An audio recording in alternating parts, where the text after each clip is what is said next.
Let's try this again. Hello, everyone. I am calling this meeting to order. Today is June the 5th. It is about 4:10 p.m.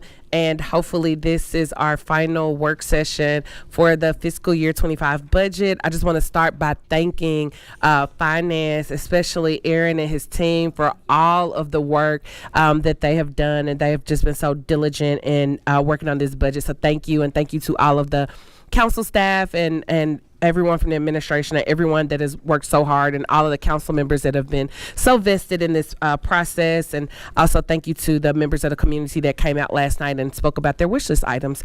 So with that, we are going to go ahead and get started. We're going to start with a presentation from Aaron in finance. So I am going to kick it over to you. If you can remember to turn on your mic. Thank you, Chair Porterfield. Aaron Pratt, Budget Officer, Department of Finance. First, I'd like to just thank Council for actually becoming very involved in the budget process. I really appreciate anyone who wants to get into public service, and I appreciate everything you guys do for Metro. Just wanted to make that statement. We're going to talk about the budget today from the aspect of funding and how the budget is constructed. So I put together a presentation deck that just layers into currently just a high level where we are as far as a package, and then also we walk through just various sources that's contemplated in the budget and the budget wish list, to then talk about those sources. As you'll see with the presentation, there are things that we need to protect that are protected by legislation, charter, and we'll walk through those items specifically because they were identified in the wish list items as a potential funding source. So with that, I want to just take a pause. I was really proud to put together this budget in coordination with finance, administration, council, because it's very challenging to begin with. This is a period of time where the growth that we've seen in revenue projections isn't the same picture that we're looking at right now. And I'm not going to continue to voice that, but it is important to hear. But with that, we were still able to meet HR's recommendation and do the compensation package and make sure that that's not only prescriptive for general government, but for MMPS as well. I don't know. Oh, there we go. So with that, we'll just go into some very high-level funding sources. But before we start to talk about funding sources, I want to make sure that we spend some time to identify how do we actually balance this budget, because that's very critical. Because by the comptroller, comptroller requirement, we have to balance the budget. We have to go into the year with a balanced operating budget, and we did that by looking at a targeted or a budget adjustment savings plan that we can allocate to each department to ensure that their annual savings that they give us is then increased by a little bit more. So then that way we can come up with a total of about $18 million that we needed in order to close the budgetary gap. And that's also allowed us to still fund the full compensation package as recommended and contractual increases. Again, this is a work in progress. I sent Director Darby over a statement of how we're going to attempt to accomplish this. It's going to be an iterative approach. It's going to be what is called a plan, because we will plan from day one as a 7/1/2024. In the new fiscal year, we'll look at the vacancies at that point in time, because vacancies and operating budgets are very critical to ensuring that this plan works. And then from there, we'll work with departments on a monthly basis to make sure we can reconcile to the average monthly amount that we need in order to make sure that we maintain and reach that $18 million amount. And then at the mid-year point, we will then confer with departments across the board right before or right after the mid-year budget meetings to ensure or take a snapshot of where we're at.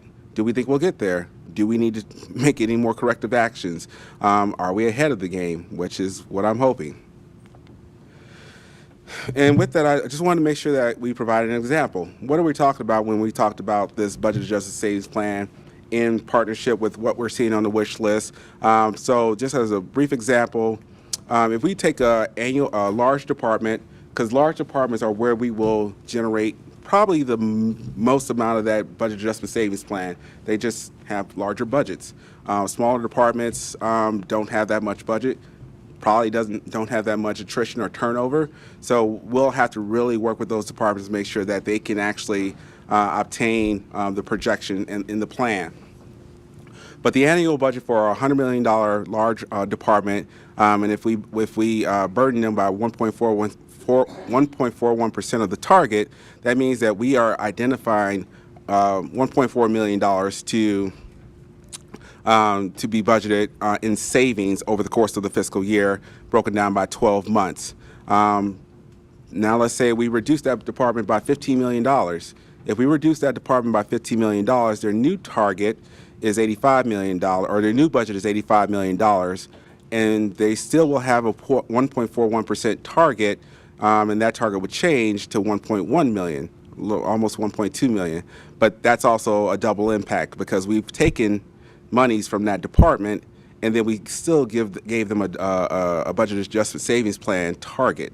So in a sense, we're taking $17 million from this department, and this is just an example, just to walk through the wish list, because some departments' decreases were identified. So the total decrease from their original budget to a reduction budget, just looking at the 1.41% target, may look like $211,000, but in a sense, it's $15 million plus $211,000 because we've taken that much from that department. If you take $1 million, it's still the same thing. If you take $500,000, still the same thing. What we want to just caution with this, though, in this example, once you do that, we don't know what those impacts will be to that department. I can tell you if it's $15 million, it's going to be staff. Staff will be impacted. There is no other way around. Even a large department who has a large operating budget, the majority of the savings that we see is in personnel. So that's where we're going to expect the department will come back and say, well, we have to cut staff. In that same sense, if you take that $15 million, I'm just going to breeze through the second example, which is a smaller department. That smaller department who had a $6 million budget now gets a $15 million increase because of the larger department reduction. Their total budget goes to $21 million. So their original budget adjustment savings plan amount would have been $84,000. Now it's $296,000. Yay for them, though, because they got $15 million. I'm pretty sure they can absorb that. But that's a total increase of $211,000. So where they may not have any major additional impacts because they've gotten more monies, the larger department will have the most amount of impacts. I'll stop there if there's any questions as well. You guys, please. So what about like administrative budgets and things like that? How does that? Administrative budgets, because they work for the whole of government, are excluded from the budget adjustment savings plan. Yeah, because if we can't do it to the 4% pool, we can't do it to judgments and losses, because that operates the total of the government. So getting to what would be available, because the revenue has been set at the time of the recommended budget. There's no more additional revenue. The finance director has purview over what the revenue is going to be, and we just simply won't see any more revenue. So the only places there is to make changes is on the expense side of the budget. So there is caution to that as well, because on the expense side of the budget, there are things that we have to maintain to make sure that we are operating efficiently as Metro. So our debt service can't be touched. We have obligations that need to be paid. We have the debt schedule that we follow. So anything in the debt realm cannot be touched. Contractual increases, we funded contractual increases in this fiscal year 25's budget. One of the only things we did, just because we know in order to operate in the contractual requirements that we have with our vendors, budgets need to increase, so then that way departments can fulfill their obligations to those vendors. There were partially funded initiatives in this current fiscal year 24's budget that were made whole in the fiscal year 25 budget. We're talking about people there. People who were half funded in the fiscal year 25 budget are now fully funded in the 24 budgets are now fully funded in the 25 budget because they're here. Those positions aren't vacant. Those are actual people working. Inflationary concerns, that's just an overall statement. And then pay plan, we have to fund that as well because it's recommended in the mayor's recommended budget.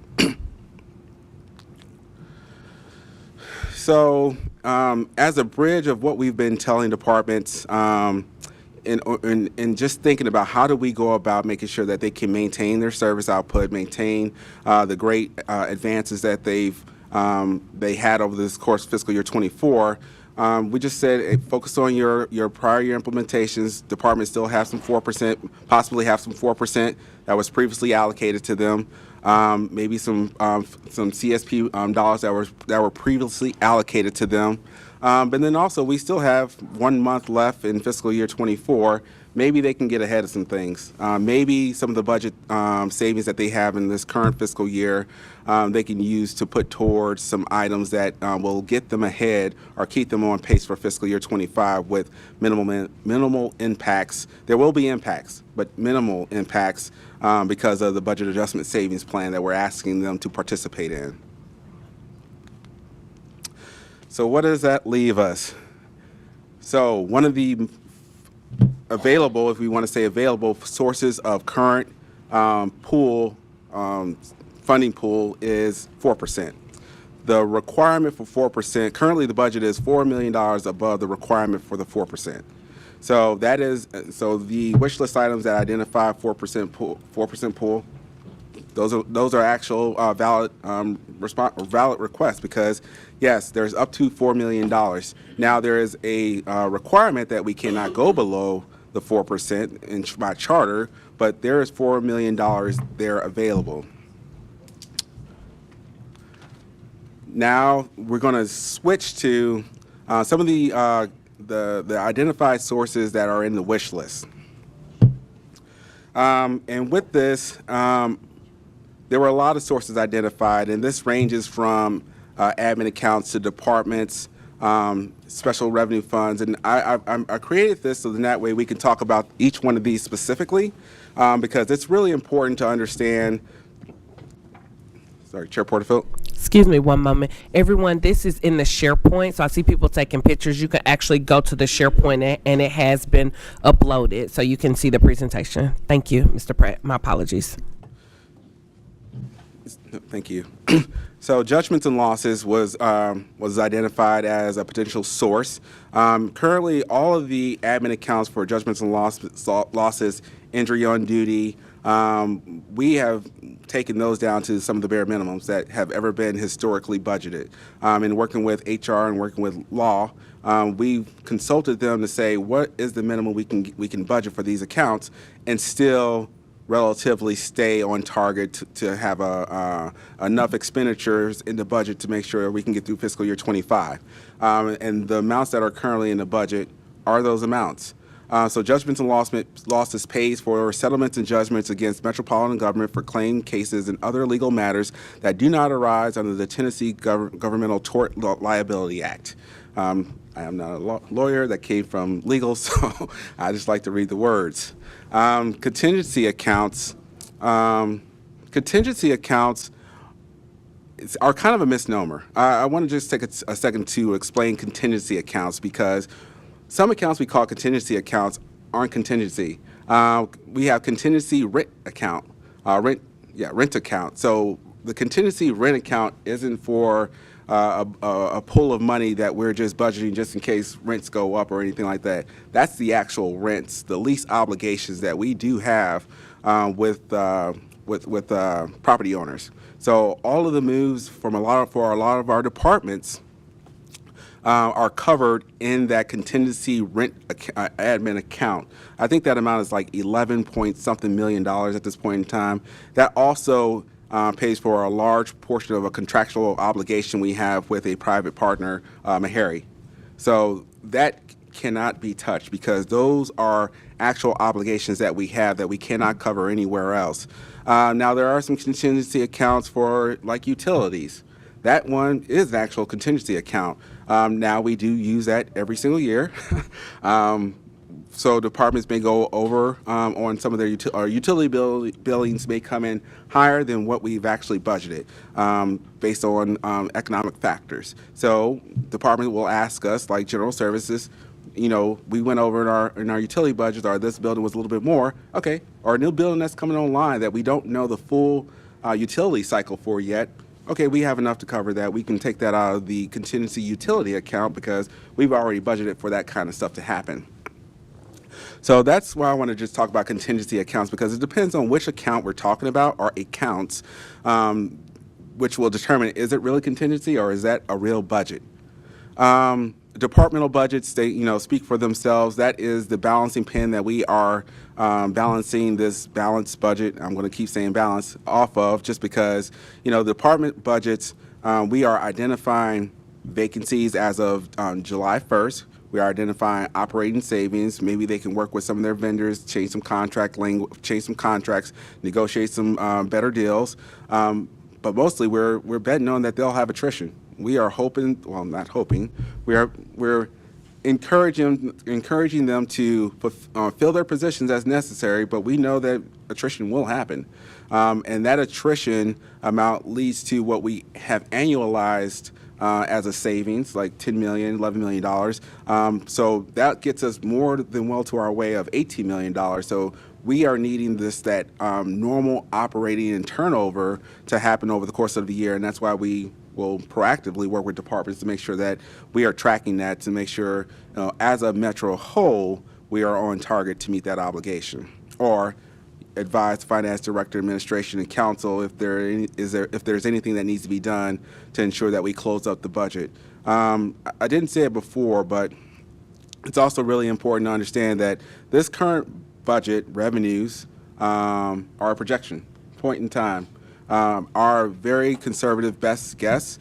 We do hope that overperformance will happen. We know that in some areas overperformance will happen, but we also know that underperformance will happen. Some revenues just won't perform the way that departments or even us predicted they would. So everything we do is with the lens of, if things happen in one way or another, can Metro still maintain its budget? And that's what this budget does. But now that we're throwing on another layer, which is new to us, of this budget adjustment savings plan, that's another layer that we'll have to consistently watch out for to make sure that normalized saving is happening. Revenue projections are tracking and trending the way that we expect them to, and that both pieces meet in the middle and make sure that we can maintain our budget. And then parking fund, water funds, or enterprise funds, Barnes funds has been identified. Those are all special revenue funds. Those cannot be touched because only expenditures within those specific funds, those revenues can only cover expenditures in those specific funds. They cannot cross funds. So crossing funds is one of the things for special revenue fund or USD to GSD. We cannot cross funds. GSD is the most flexible funding source we have. That's why GSD covers a lot of other departments, like MNPS covers things in other funds. We set it aside to transfer into other funds. So that's why GSD is always targeted as the source of where is the money going to come from, what do we do we have enough to cover. We talked about contingency accounts already. And I'm glad that Chair Porterfield stated that this is on the SharePoint site. But in some of the conversations we were hearing, the identification of the community safety funds that are sitting out there, we proactively reached out to Health because they have already started planning to program those funds. And I just wanted to make sure that this is all the grant awards that they are planning to give out in fiscal year 25. I wanted to make sure you all had that list. So then that way, if there is some duplication or if there's some nonprofits on this list, maybe that can lean into, coordinating an allocation to those nonprofits.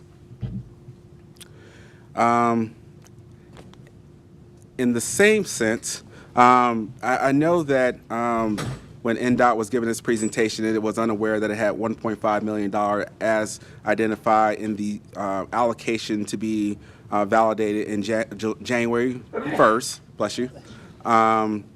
Upon the act for getting completed, but we reached out to NDOT and they gave us a list of all the school zones that they plan to stripe with those funds. So they've already identified to do these projects with that $1.5 million allocation if confirmed on January 1st. And I wanted to ensure that you all had this list as well. So one of the other sources that was discussed in here is called surplus. I don't call it surplus. It's fund balance. That's how we identify it as fund balance or monies above fund balance policy reserves. So fund balance, it really was a great effort to get the fund balance policy approved. Prior council, current council members worked really hard to put this in place because this is our bedrock. This allows us to operate in good faith of the citizenry to ensure that we're doing what we said we're going to do. So fund balance gives us the go forward to be able to execute our outcomes, provide our services, and because of that, we have a fund balance policy. We have clean audits. Our ratings are, structured off of this. It decreases our interest rates, which saves us more money in the long run, lower the cost of borrowing. So fund balance is really key in the overall structure of giving us a good position to go forward in the budget process and the operating process as well. So this was in the presentation that we gave on, I forgot what we gave it on, but the budget presentation that we gave. And this is just the position at that time. This is also in the ordinance information as well of the 6 tax-supported funds, debt and general operating, and their totals. What this does get to, and I know it came up a couple different times because there is a percentage identified in the ordinance as I want to say it's 19.6 for GSD, our most flexible funding source. A little bit lower than that? No, you're good. Okay. As one of the most flexible funding sources we can take. But again, fund balance at the time of when we do the ordinance is a projection. Because we want to make sure that we close out fiscal year 24, get the ACFR completed, make sure that we were on target with what we expected expenditures to come in at. Maybe revenues came in a little bit higher, maybe revenues came in a little bit lower. So the accounting group goes through all of the books and make sure that, and chews up everything to make sure that we are on target. And because of that, there was identified $38.3 million in the GSD that was identified. And with the recommended budget, that was then turned into January 1st potential allocations of Barnes Fund, MMPS textbooks, NDOT Vision Zero project, and planning infrastructure study. So what was available at that point in time in the projection has now been changed into what you see here in the ordinance. So if we were talking about fund balance availability, anything that could be there, we won't really know that until the ACFR is completed, to be honest. And fund balance, again, going back off of the couple of slides ago, that really allows us to operate efficiently. With this, we're taking this down to the policy minimums. If something happens, when something happens next year, if we don't have fund balance, we essentially break our fund balance policy. Council would have to decide to break the fund balance policy in order to cover anything that happens. Any wind events, tornadoes, things like that. That's how tight this budget is. That's why we were making sure that we allocated enough to departments, gave them enough, put burdens on top of them, on top of their operating budgets to make sure that we can maintain and, reward the compensation package that HR provided and still do a little bit more. But again, this is a balancing act, and a lot of us are going to have to, on a daily, hourly, second basis, make sure that we're in line with our projection. And we won't know that really until after the ACFR again is closed, once we do some true up, once we start to have the 26 budget discussions, where are we at? So with that, that is my presentation, and I'll open it up for questions if there are any, or turn it back over to Chair Porterfield. Thank you, Mr. Pratt. Thank you for all of your work on this. I just have a couple of clarifying questions, and then I will turn it over to I will recognize anyone that has any questions. So to be clear, where we are with the fund balance right now, the mayor's proposed budget has already taken the fund balance down to the bare minimum. There's not an extra $500,000, there's not an extra $1,000,000. We are already at the bare minimum. Depending on which fund you're talking about, I don't have it in front of me. So GSD is probably the easiest one.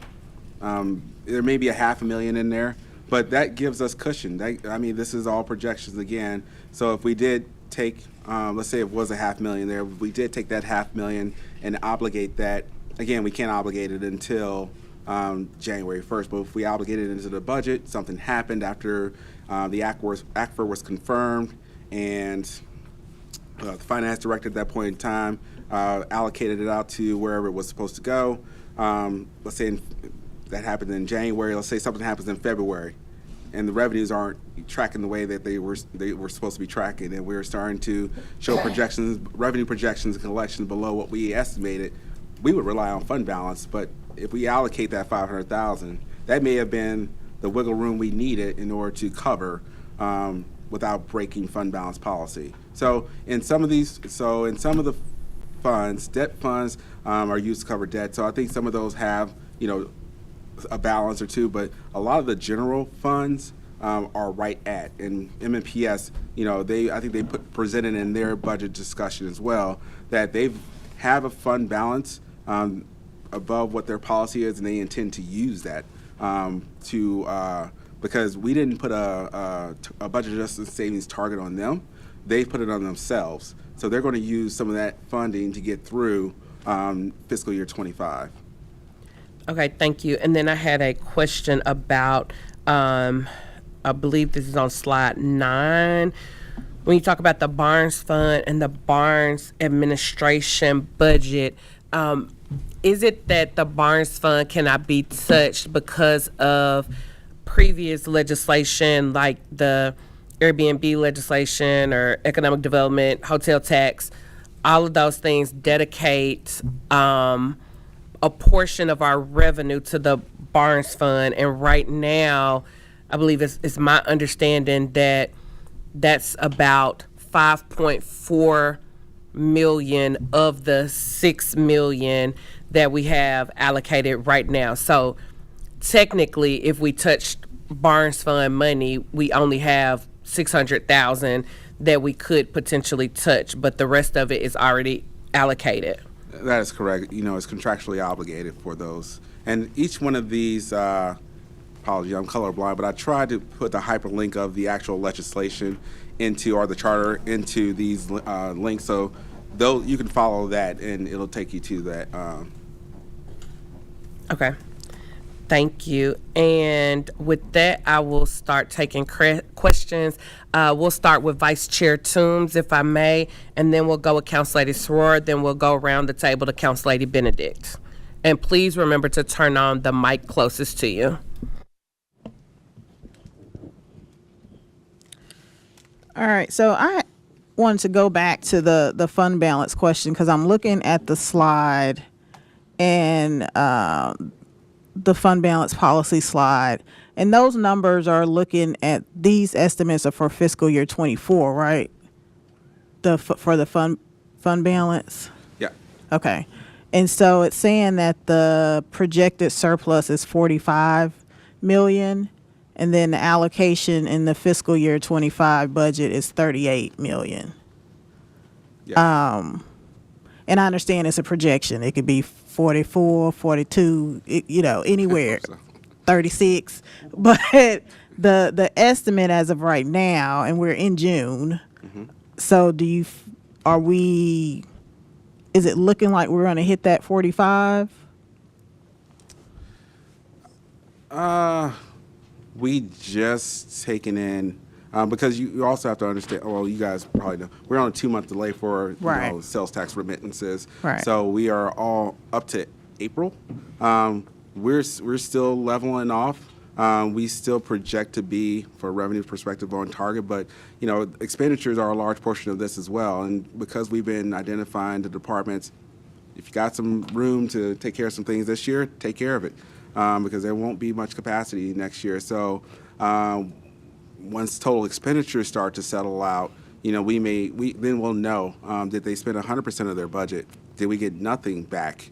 Right now, we project 99% spend rate across all Metro, and if that comes in at 100, then that's definitely lower than that. Okay. Sure. Just a quick follow-up question to that. Is there a way that we can ask the departments to, if they can, not spend what they have left for this year? Because the fear is our department's going to now spend a lot for this remaining last month because they know that next year may be tight. So they're going to try to, I hate to use the word overspend, but are they going to try to get as much in now, and maybe that's projections that could be used going forward? I guess I would have to defer to the departments. I mean, if I was the department, I would spend it. Because you're trying to minimize the impacts in the next fiscal year, knowing that there's a budget adjustment savings target above you, and then also that you weren't afforded everything that you thought you may have needed in the fiscal year budget. So some departments will just underspend. That's just what they do. Some departments will try and get ahead. I believe that all departments are collectively for doing the right thing. That's just my belief. And they won't spend. I don't believe that they'll purposely spend their whole budget. There'll be some savings. We just don't know how much. Just a couple more questions. The 2.1 million that health intends to give out in terms of grants, that's coming from that 3.3 million special purpose fund. Correct. Okay. And then the 1.4 savings across the board, you're saying that that's dependent on attrition. Like, have you drilled down to what that looks like for the various departments? So let's say that 1.4% for police is 10 positions, for parks it's 2 positions. Like, have you drilled down like that? We just drill down to the department-wide level to understand, like, from a department-wide, what is that by department. Some departments, we've started to the process of how much of that is personnel, how much of that is operating, but on any given month, that'll change. Some departments are very, beginning of the year, contractual heavy, so all of their operations will go out and begin the year, and then we can start to see, do they got any more operating savings? But yeah, we haven't had the ability to drill down and then, consult with those departments and say, what do you have coming up? What are your due outs? When are they due? And then when we drill in, especially those departments who have recruitment classes, when are your recruitment classes? Maybe that's an opportunity to push the recruitment class here, or maybe they have no choice of when they're going to when they have to have their recruitment classes. So yeah, we haven't had the opportunity yet to drill in to that level. So as you're working with them through the fiscal year, are you actually withholding funds or telling them, hey, you can't purchase that? Like, how are you getting that savings? Partnership. There's no mechanism to restrict the amounts of the budget from them. We're going to give them the budget and monitor accordingly. Take the good faith effort that they'll work collaboratively with us to maintain the savings amount. Of course, with ebbs and flow, if they will say we'll save a bunch at the beginning, and then in the end, because of X, Y, and Z that needs to happen, we need to increase our spending then. But that's where the monthly average target comes into effect to see from a projection perspective. Will they meet will they meet the amount? Will they not meet the amount? And what redirection do we need in the interim? Okay. Okay. Thank you, Chair. Council Lady Sora, you're recognized. Thank you, Chair. And I think that Vice Chair's probably touched on some of the things I want to ask about, specifically on the revenue projection.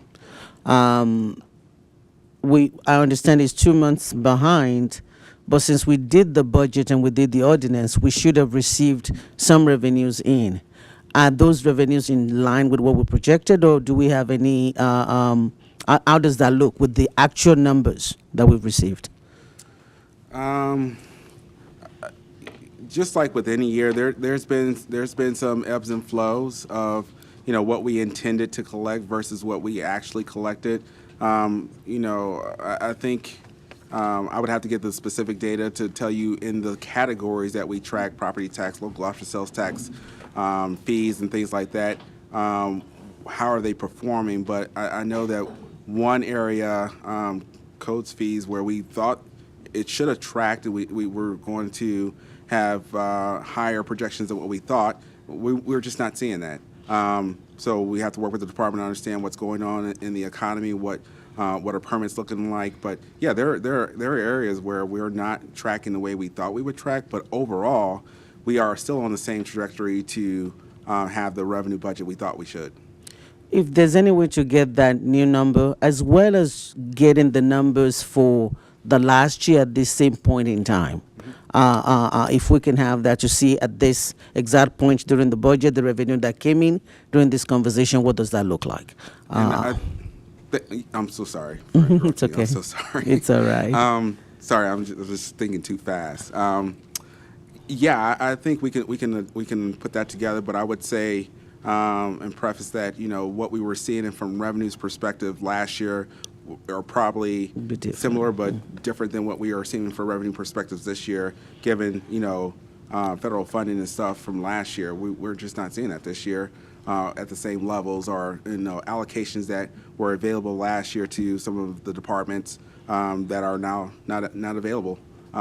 So we would have to just identify any real variances in that. Okay, so rather than a prior year to current year variance, can I have the last 2 or 3 months? Yeah. Then it will be current year last 3 months revenue collections. Yes. All right, thank you. And then on the health department, I have the same thing as the 3 million that we're looking at. My understanding is that there's a 2 million DOJ grant that is also for crime reduction for the health department. Is that part of the 3 million, or that's a separate thing entirely? So I'm sorry, I should have introduced my staff. This is Assistant Budget Officer Adrian Frame, and this is Budget Manager Rose Wood. And Rose has told me that is different. That is different, and that is for crime prevention. So that is 2 million that is available that is not allocated yet. Good job. Let's see, what else do I have? I think those are the two that I have. And then we can, I'll let others go around, and then I can gather my thoughts for another one. Thank you, sir. Thank you, Council Lady Sorora. Next, we have Councilwoman Benedict. You're recognized. Thank you, Chair. Could you please go back to the slide with judgment and losses? Thank you. Okay, so I think this question is for Director Darby, Chair, but I'll let you direct it. We heard last night that the Department of Law has chosen to pull a judgment from a department rather than from the judgment and losses account with the arts settlement for Director Singh. If that is something that the Department of Law is able to do, is that something that when a judgment comes to us on the council floor, we can amend and decide where that settlement, what funding that should come from?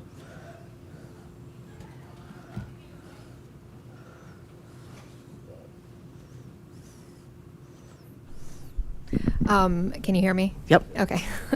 I would have to look at the actual legislation that comes through to see whether it's amendable to that extent.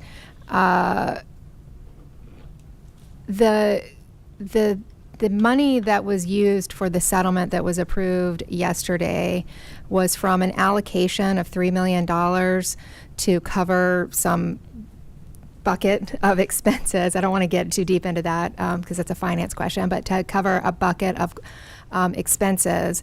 And it's my understanding that $3 million has gone to the legal department to cover that bucket of expenses. To the extent there's anything left over, that those funds will go into the JNL fund. So while they are specifically allocated to cover arts-related expenses, it's still kind of considered JNL. Okay, that's helpful. I think I'm not necessarily clear as far as what we may be able to amend or not on the floor. I think it's the question that I'm left with there, that you are left with there as well for right now, until we could research that and determine. Yeah. I think it's important, colleagues, that we look at that funding and see, when we do have a judgment and we're paying it from the judgment and losses account, if Metro Legal has the authority to make a decision about where that funding is going to come from, that we should be looking at that and seeing if there's money in JNL that we can take to put elsewhere in the budget based on the authority that Metro Legal has in that regard. So I think it's kind of a question, more so than let's raid the fund. I'm not suggesting we raid the fund, but I do think that that's a question. I do have a question. If you could go back to the safety spending plan, is it okay to dig into a line item here on this? I'm sure it's probably a question we'll have to take back, but this is their information. I think this might be just for the committee or for our council members. I noticed Rocket Town is on there, and they're a charter school. So I know from no, is that part? Oh, got it. Roger that. Okay, thank you for the clarification. I wanted to check and see. That's all that I have, Chair. Thank you so much. Thank you, Councilmember Benedict.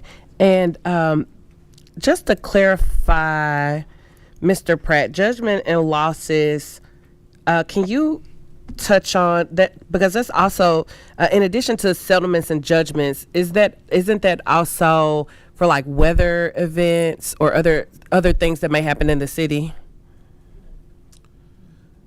I don't know that Damages. question offhand. Yeah, I know what you're talking about. And I know that when I got here, there was an event. I forgot which account that came out of. Okay. That's what I was Okay. thinking. Ms. Wiggins, can you speak to that?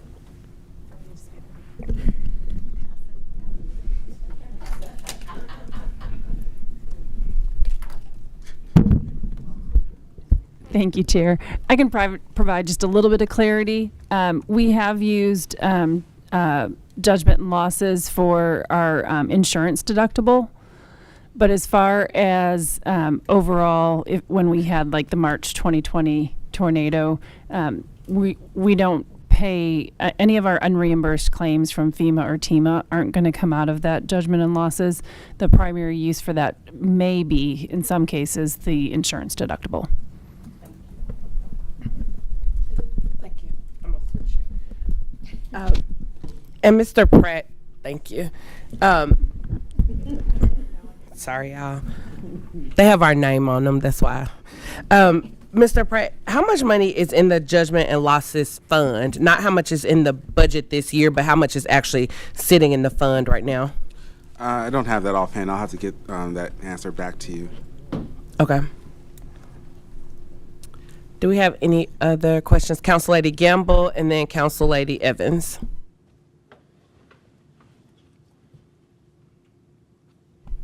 Thank you. Thank you, Chair. My question relates to the community safety plan, and I'm not sure if you can answer this or maybe can get back to us. But the line item for Community Foundation of Middle Tennessee, they have taken over facilitating the village grants or the village community safety partnership fund that we have. Is that $501,444 a part of those village grants, or is that something separate? Do you know? Yeah, we'll probably have to get with health and see what the breakdown of that specific amount is. Okay. Thank you. Thank you, Councilmember Gamble. Council Lady Evans.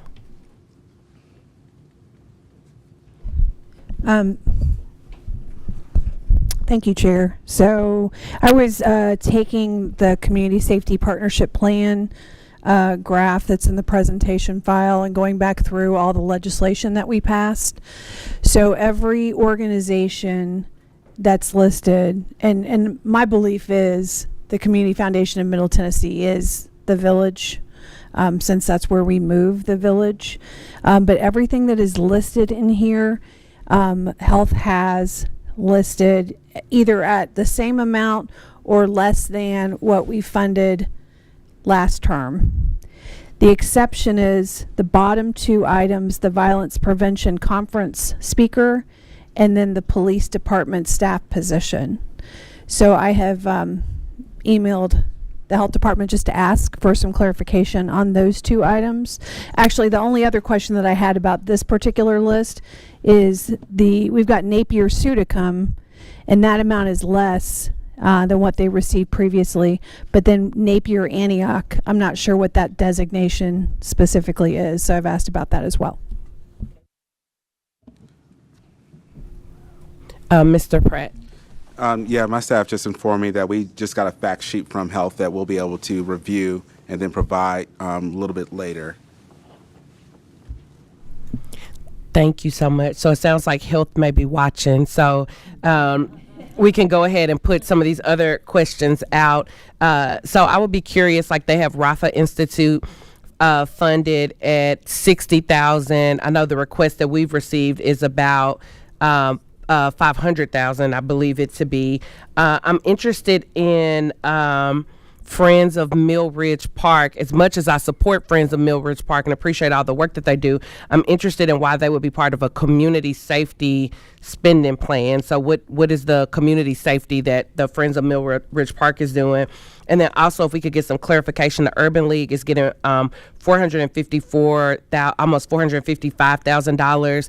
I know that Urban League does amazing work, and we've funded them. It seems as though they've gotten a lot of money over our last term. So I would be interested in what that $455,000 is going towards, and then also what are we want to put money in Napier. What does this mean, though? Like, where's that money going? So if Health, if you're listening in the universe, if you could get that those answers to us, I'd appreciate it.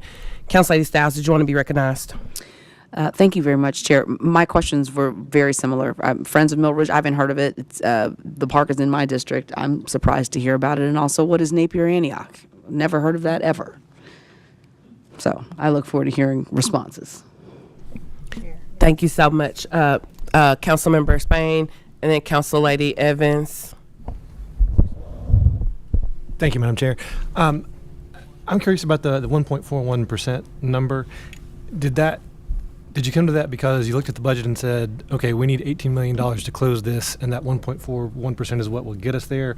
Or was it the other way around? You look at, you did an analysis of the budget and said, okay, this is what the departments can bear, and that's what we've got to close the budget. Which came first? So definitely the close the budget came first, but also layering into what can the departments in fund bear, because we have to look at it from a fund level as well, because there's not a lot of sources that we can touch.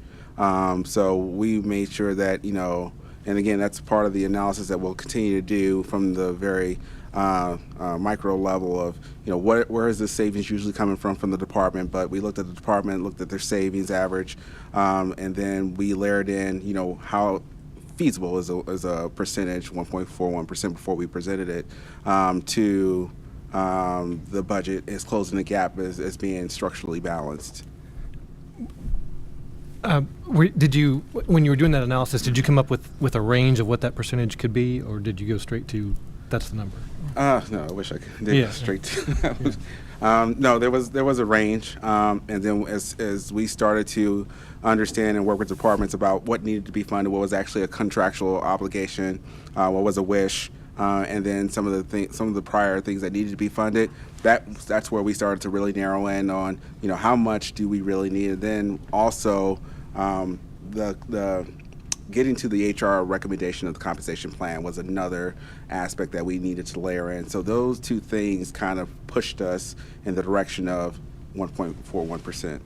Can I ask what that original range you were looking at was, what the variance was? So originally, and I want to preface, there comes a sustainability piece as well, because if we can say 2.5% is a good target for departments, that's not sustainable. We can't say that that's a structurally balanced budget. So it was in the range of 2, because we normally would do the 2% reduction scenario as part of the budget. So we tried not to go above that, and then we went as low as 0. So that was kind of the range. Okay. Thank you. Thank you, Madam Chair. Thank you so much. Councilor Evans, you're recognized. Thank you, Chair. I wanted to go back to Councilmember Suarez asking the questions about the Department of Justice grant, and I think it'd be worth including, I guess, any kind of follow-up from the Health Department specific to that grant, because in a conversation that I had with Health, they were going down a path of hiring positions that were specific to violence interruption, and so I just think we need more clarification on like where they are in their process. I had gone out and looked to see if anything was posted. I did not see anything posted, but I don't know where they are with that and kind of what their vision is for that particular grant. All right. Thank you so very much, Council Lady Evans. Council Lady Toombs. Thank you, Chair. I just wanted to go back to the community safety spending, just that if Department of Health can tell us how all of these organizations tie into community safety, I think that would be helpful. Thank you so much, Vice Chair. And Council Lady Soror, you're recognized.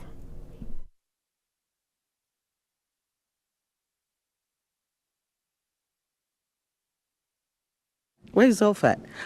Thank you. And my question is not on any of the sources that is on your slide, but one that is on my wish list that I have not had addressed, and that is the Sheriff's Department account receivable. So based on everything that I've been looking at and conversations that I've had with a couple of people, we do have a contract with the state, where the state has a contractual obligation to pay us for services that we're rendering. Now, my understanding from the budget hearing from the sheriff is that we've not included that obligation in this budget, neither as a receivable or as a revenue. And so since we have an obligation to collect that, and when that money does come in, it would eventually flow into our fund balance. That's where that source that I'm trying to use comes from. Now, the director of finance told me yesterday that it might not be a viable option and that he was going to get back with me. So I don't know if you have any update on that.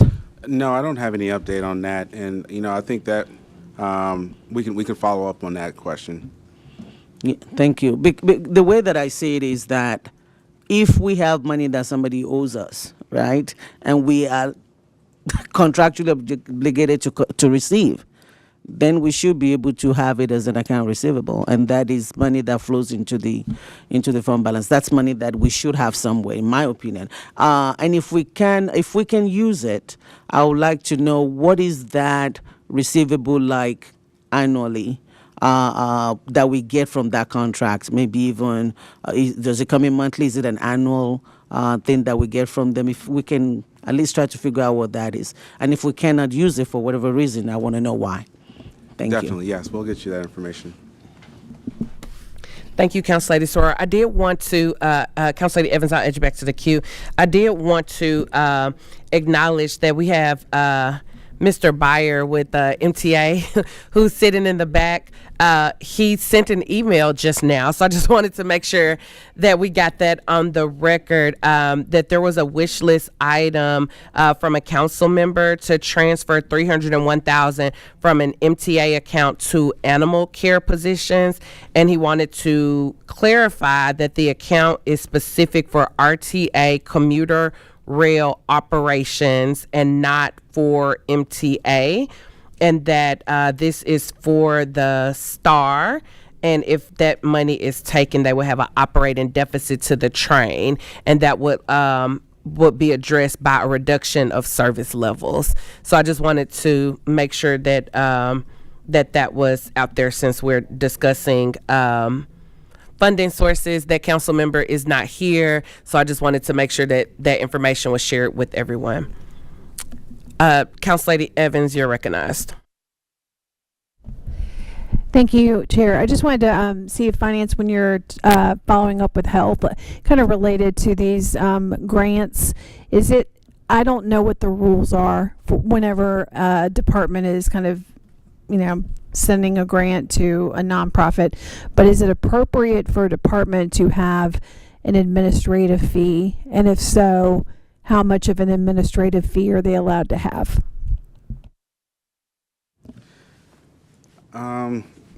Yeah, there is, and I'm not going to speak for the department or for any specific grant, but there is generally an indirect rate or an administrative rate on some grants that are allowed. Some funders don't allow it. It's just depending upon what the grant is and what the requirements are. It's usually written in the award letter and the contract. So, we would have to look at, the specific grant to see if it was allowed, what was the rate. Usually a department would have a cognizant agency and an established rate, but some of those rates may vary by grant as well. Thank you, Council Lady Evans. Council Lady Vo. Sorry. It's okay. Thank you so much, Chair. Just want to clarify, so with the health grant with the community safety, is it correct it was 3.3 million and then here we see allocated 2.1? So is the other 1.2 million, where is that? And can the health department explain where that's going to? So yes, that's a good question. So what we're showing is the award amount, but the full grant amount is programmed for staffing as well. So this does not show the staffing portion of that. Okay, and that would be the 1.2 million? Staffing and operations, I think, was a mix of what that was, yes, but it is fully programmed. Okay, great, thank you. And then just to follow up, sorry, whenever we were going through the funding sources, being new, I'm trying to understand, so what exactly, what sources do we have? Because I hear the 4% fund, and then I hear some contingency, but not others. And so it would just really help me because I feel like I'm trying to figure out where to fund, but yet I feel that I don't know where any fund can come from. So if y'all can clarify, that'd be really helpful. Welcome to word salad.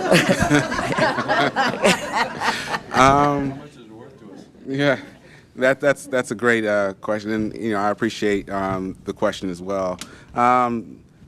Currently, as council members, it's your discretion to fund from anywhere. You all make the hard choices, and I hate to say that. I mean, it's a tough choice. What will you fund? What will you not fund? Where will it come from? What impacts will departments face? And will we? Our job is to just maintain that we're structurally balanced and that we're fiscally compliant. That's kind of our job. But the funding sources that are currently in the budget, at this point in time, the one only available source seems to be the residuals in the 4%, and then 4 million, and 4 then million. anything else will have to come from all the things we kind of my job is just to provide the guardrails. Like, please don't touch the departments, but you can. I mean, that's you all's discretion. Thank you. Thank you for that. And we're going to talk about this a little bit later in the evening, but just to put it out there. So what he said about the 4% fund, we're looking at possibly $4 million to increase the COLA 0.5%. We have to find $7 million. So if we're trying to get MNPS and general government from 3.5% to 4% COLA, that's $7 million. If we're trying to get them to 4.5%, that is $14 million. If we're trying to get them to 5%, that's $21 million. If we're trying to get MNPS lowest paid employees from 1875 or so, 18 and some change to $20 an hour, that is $9 million. Plus there has to be money in the fund balance to cover that $9 million. So that goes up to a little bit over $10 million. So right now, just with the request that seems to be the most pressing request that I've received from council members, we're at $15 million already. So just to kind of put that in perspective, so at some point we're gonna have to have a conversation today. We're gonna have to have a conversation about, we're either gonna have to look at at whittling down our list, or we're going to have to start looking at departments. So, Mr. Pratt, can you tell us how much money can we look at before we touch departments? Not saying whether departments are on or off the table, but without touching departments, how much money do we have that we can fund in this budget right now? My budget answer is $4 million. But there's again, these are all estimates. Even our projections for as best we try for the expenditures in the admin accounts, some of those accounts where you would normally have the availability to touch before you can start to have departmental impacts. I can't tell you what those amounts are because those are expenditures based off of prior year actuals, and we don't know if next year will be worse or better. But those are the areas that you would normally look first before you start to. Of course, some areas you can't look, like benefits and that sort of stuff, pay plans. Yeah, you can't touch those. Rent. I'm just keep saying it. Rent is lease obligations. But those are the areas you would look to start to get closer to those targeted amounts that you would like to see before you hit the departments. Thank you. So what I heard was $4 million is what I heard. Yes. Okay. All right. Council Lady Styles, you're recognized.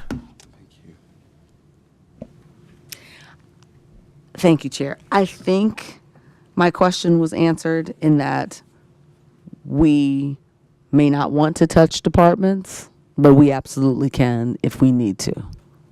Yes?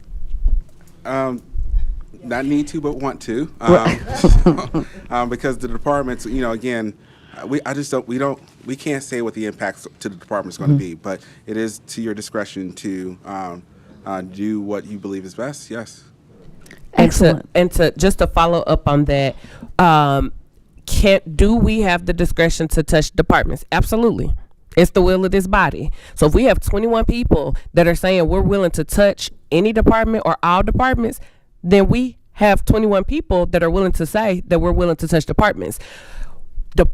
Where there is heartburn is that we don't have autonomy in where the department pulls money from. So if you will remember, for any second termer here, last year when we said we wanted to pull from vacant positions from a particular department, that department said that they were going to reduce services. So it is a matter of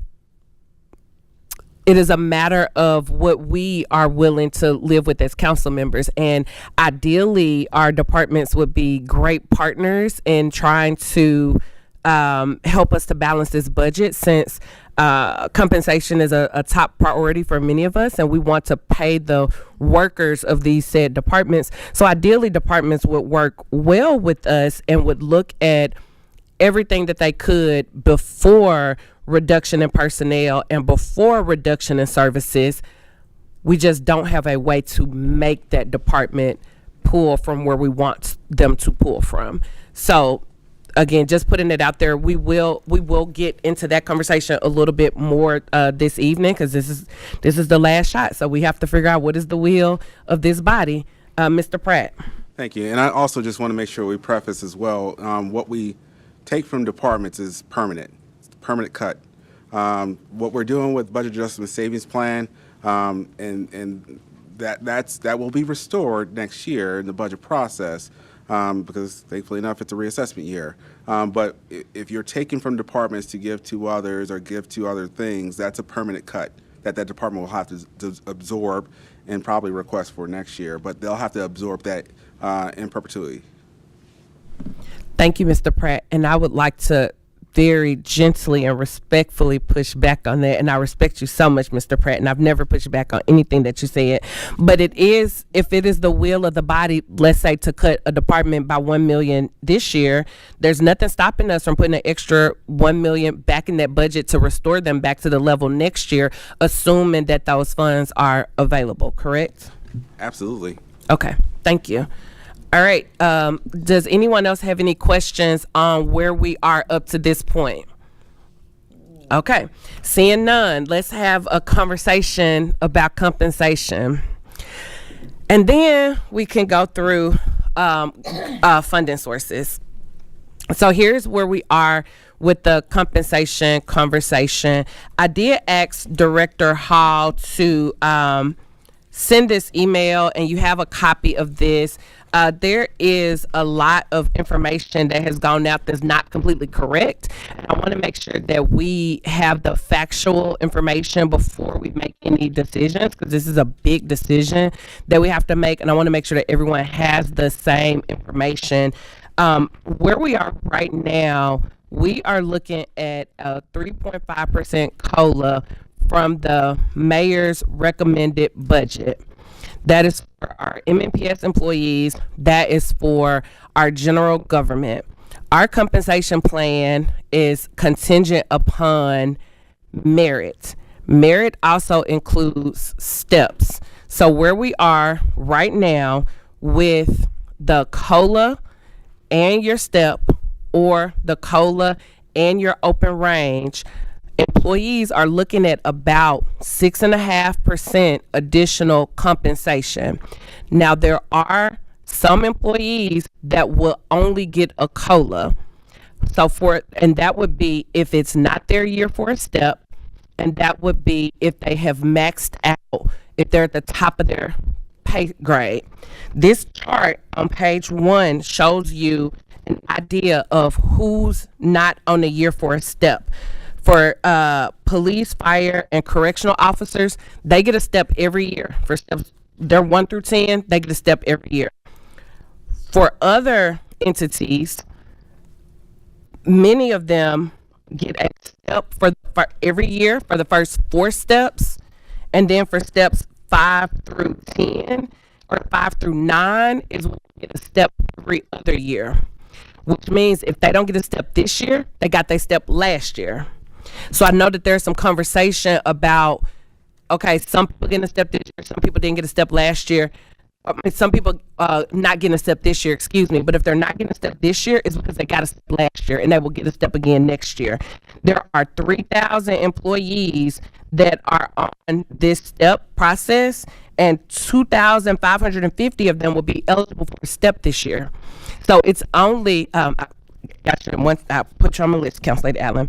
So there are only about 500 employees that will be getting just the COLA without getting a step or a merit. I also confirmed this with MNPS. Their numbers are very similar. There are only about 500 employees that would only get a COLA. So almost the vast majority of our employees are getting both COLA and open range merit. There's also been conversation about who's getting open range merit and how much that is. On page 2, you will see a chart for open range. The vast majority of these people are making less than $100. There are 29 people in open range making more than $1,000. And if you include the clerks, MAC, the DA, if you include all those other entities, you're looking at 36 people that's making more than $200,000. You're looking at about 724 that are making between 100 and 200,000. 917 people are making between 75,000 and 100,000. 2,386 people are making less than 75,000. So I know that there was a conversation about, can we not do open range merit? If we look at not doing open range merit, we would effectively only be given a COLA to almost 4,000 people that are making less than $100,000. So that would definitely not be equitable. There's also a question on whether or not we could even fund steps without funding open range, because we do have to do a uniform adjustment when we're looking at pay plans. So I do not foresee a way for us to fund steps without funding open range. And again, even if we did that, we will be missing about 4,000 people. The conversation about the $20 an hour.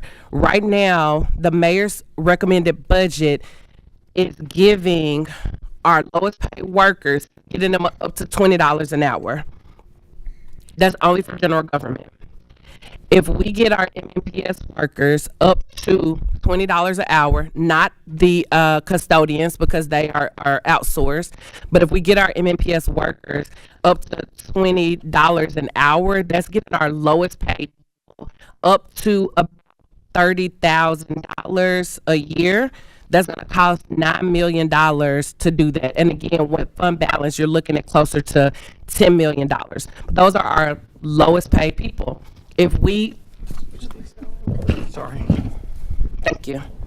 I sure hope y'all was able to hear that. If we get, if we go up to the 4% COLA, the people that are not making $20 an hour, they're going to get an extra $145 a year, something like that. If we get them to $20 an hour, they're getting almost $2,000. They're getting about $1,800 more a year.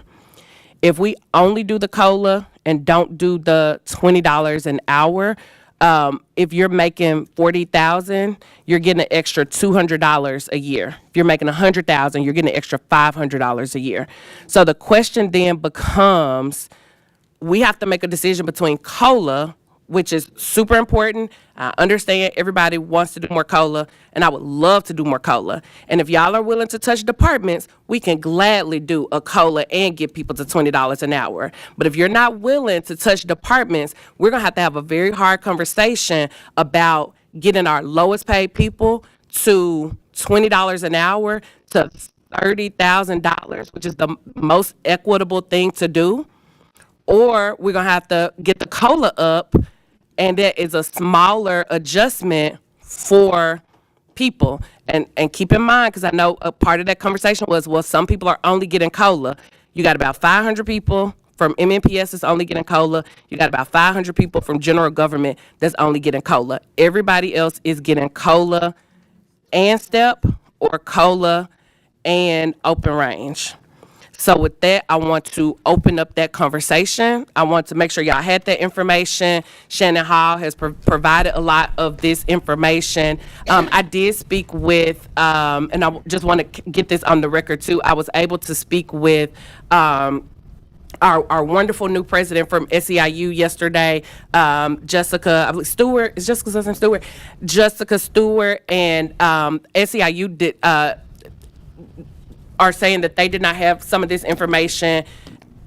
I want to make sure that everybody has all the same information, because I want to make sure we're all operating from the same amount of facts, which is why we got this from HR. It's going to be up on the SharePoint, and I will be sending it to SEIU directly so that, again, we all can operate from the same level of facts. So I saw Council Lady Allen, I saw Spain, I'm sorry, not Spain. I'm looking at Cortez, but I said Spain. Y'all look nothing alike. Cortez, Ewing, did you have your hand up? Yeah. And, okay, and then Welsh. And then did anybody over here? Cash. All right, so Allen, Cortez, Ewing, Welsh, and Cash. All right, Council Lady Allen, you're recognized. Just for context, I don't think that's working. How many total employees are there total in MNPS? I mean, for general government, yes, is it 10,000 something or other? So Council assumes that across is 20. It's 9,500 for general government, Okay. and 11,000 is what I believe to be for MMPS. Gotcha. So we're saying 500 people out of 9,500 will not get 6.5% under the mayor's budget. Correct. Okay. About 500 people would only get COLA. So 9,000 people would get the closer to 6.5, 6.6. 500 people would get 3.5. And of that 500 people, some of them got their step last year. And if we stay on the same payment plan or a compensation plan, they would then get a step again next year. The only people that would not would be the people that are at the very top of their pay grade. Right. The people that are on the second year of their step are the people that are on the, and I'm saying higher end, but if you're at the top line of this, that's still not high. $50,000 is not high end. So I'm not saying by any means that these are people that are making a lot of money, but they are on the latter end of their steps, are the only people that are on the two-step process. But those two groups together make up this 450 that are not. Yes. Okay, so it's the ones who are between years and the ones who are at the top are 450 out of that total 9,500. It's 500. I think it's I wrote 500. down 450 no step for something. Maybe that was M&PS. Okay. Close to. But yes, 450. to answer your question, yes, Council Lady. Okay, it just helps me to contextualize that the vast majority are getting something that's well above inflation. It's just split between COLA and merit. Okay, thank you for that clarification. Correct. And to be clear, I would love to do both. So please take this as I would love to do both. The question is it the will of the body to touch departments so that we could do both? So I'm not trying to pit one against the other. I want us to pay all of our employees. I want us to pay them well. So just putting it out there. Next person, Councilmember Cortez. Thank you, Chair. Do we know if we were to move forward with the bumping our colleagues who are making under $20 an hour? Do you know how many? About 3,000 employees. It's 2,995 employees from MNPS that would be impacted.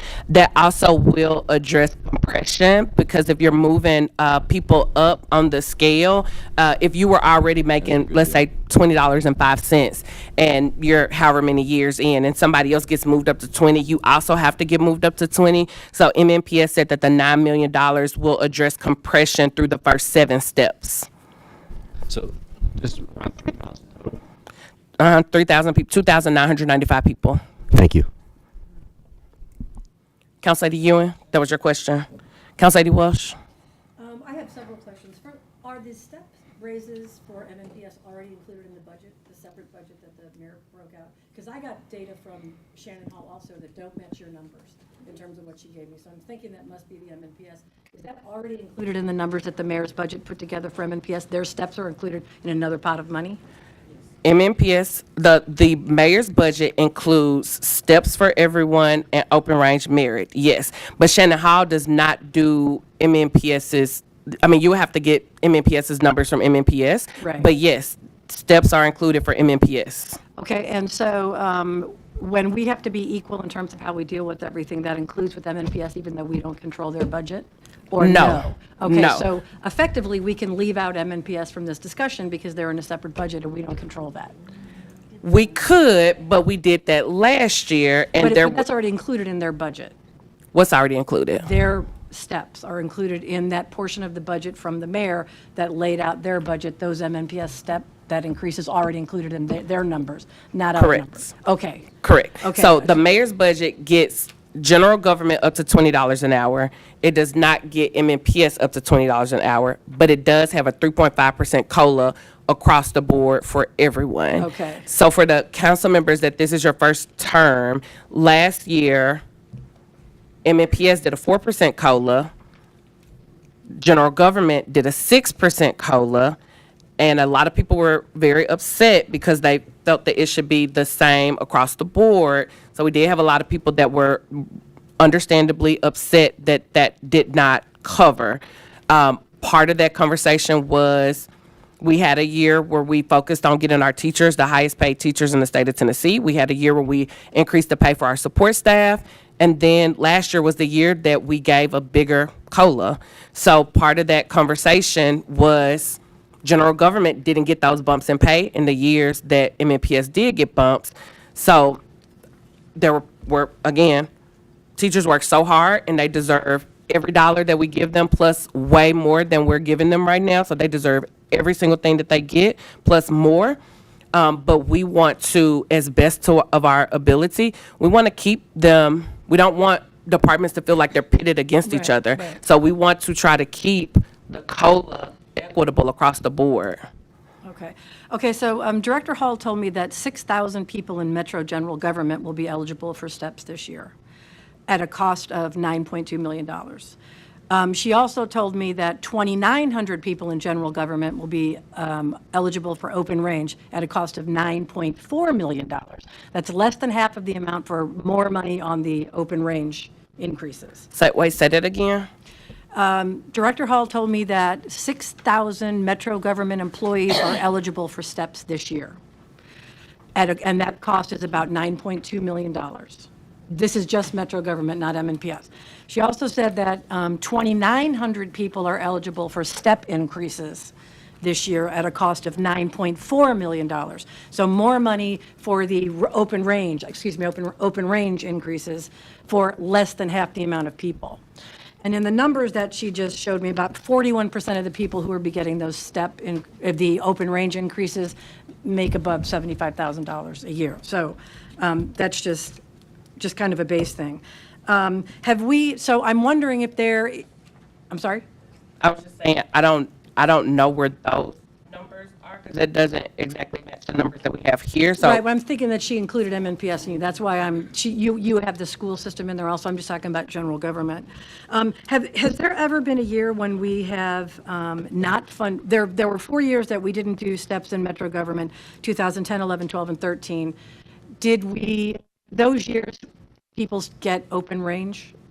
Even though they didn't get steps, did they get open range? that would be a question for finance, and Director Darby is saying no. They didn't, okay. Oh, from your experience? Yeah, from experience, Oh, and okay. no. And why are we considering, I guess my understanding of step increases, what they were actually something that you were promised as you come on as an employee of Metro. Why are they considered merit? Is a question that I have. Like, I'm wondering why we put it in that pot. And I just thought that was something that you got as a promise of your employment. You would be getting step increases as you continued with Metro. Steps are not merit-based. It's just the name of the pot of money. That's just the pot of money my understanding.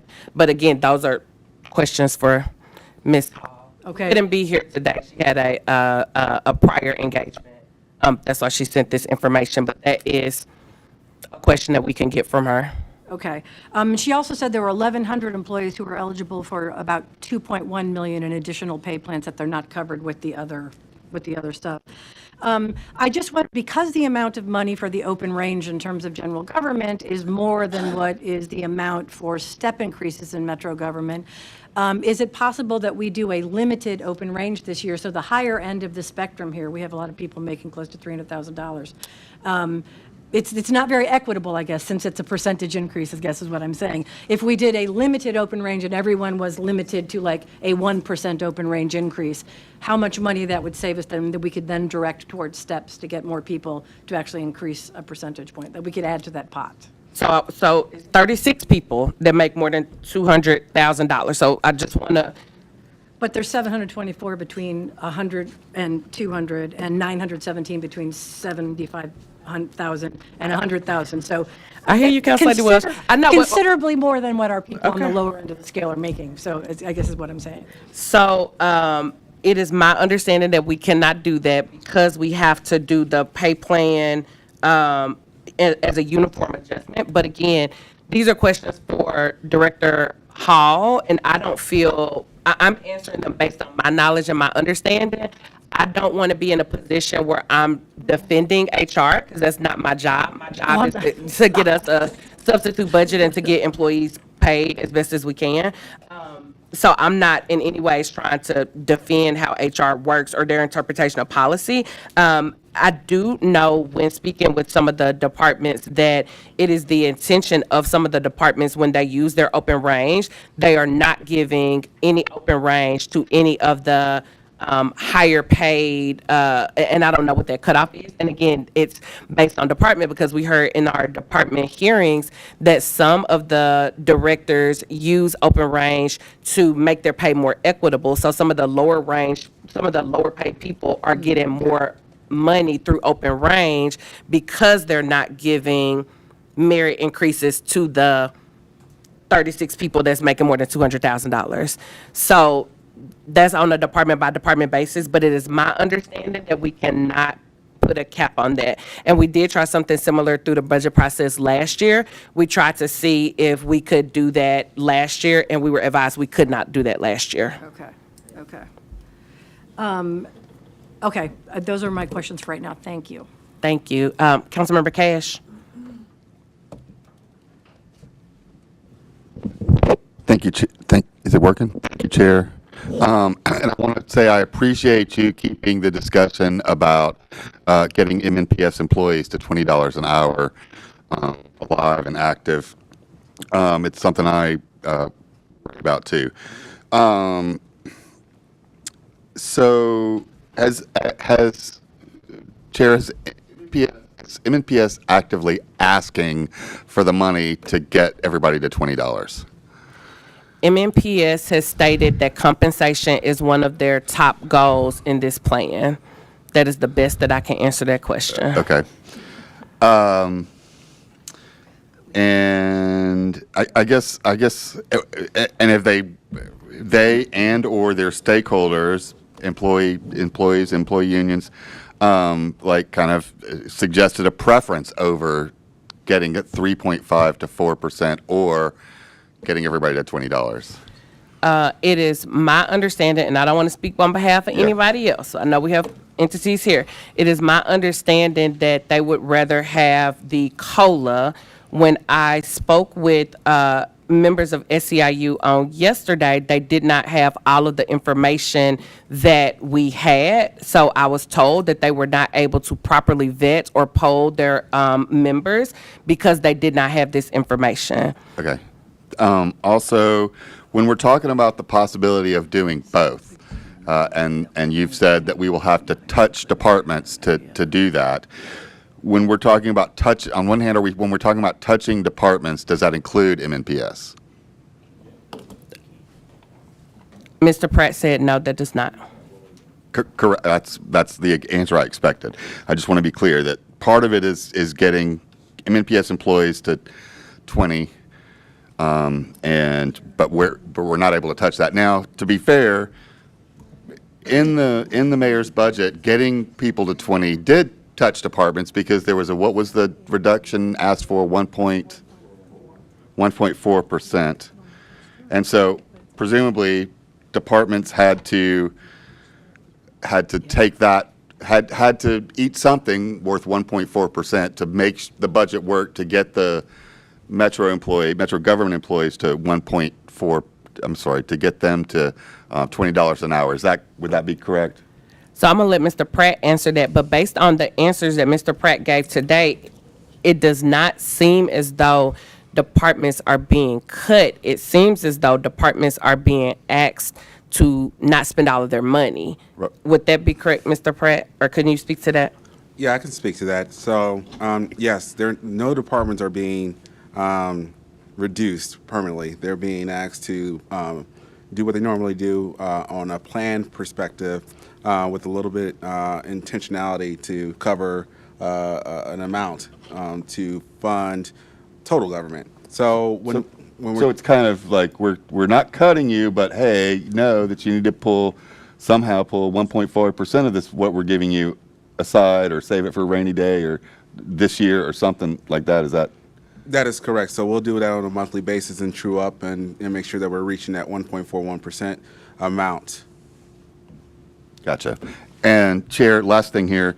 When you're talking about the 500 folks, it was 500 in MNPS and 500 in general government or metro government that will not get a step, and most of them are at the top of the pay scale, and some of them are like in 2-year cycles where if they're not getting one this year, they got one last year and they're getting one next year. Is that correct?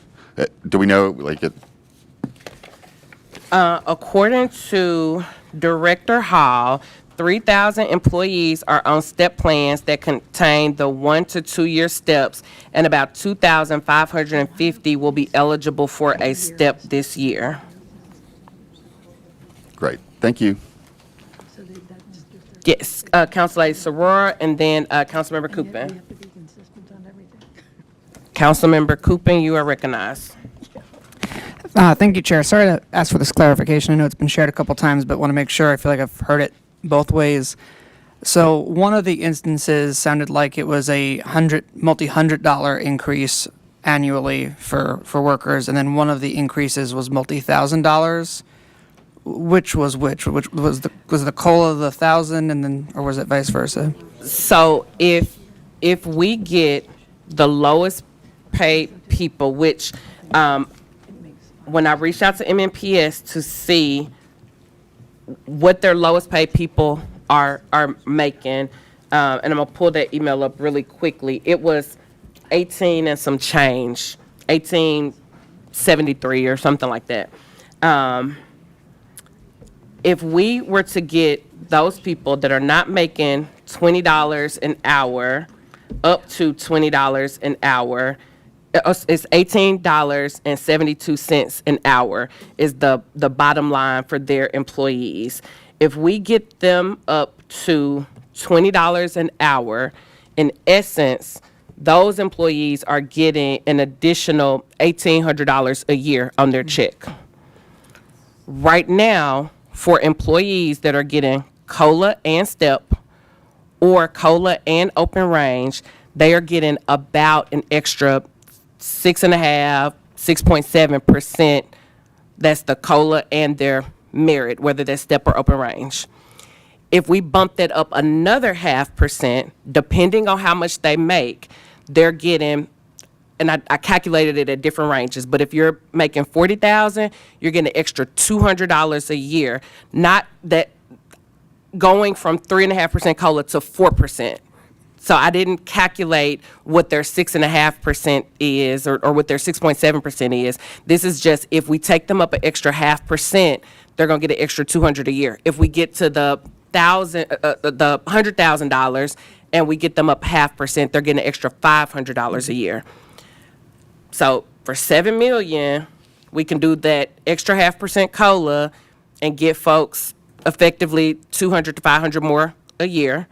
Or for $9 million, we can get folks up to the 20 an hour, 3,000 people up to 20 an hour, and they're getting like an extra $1,800 a year.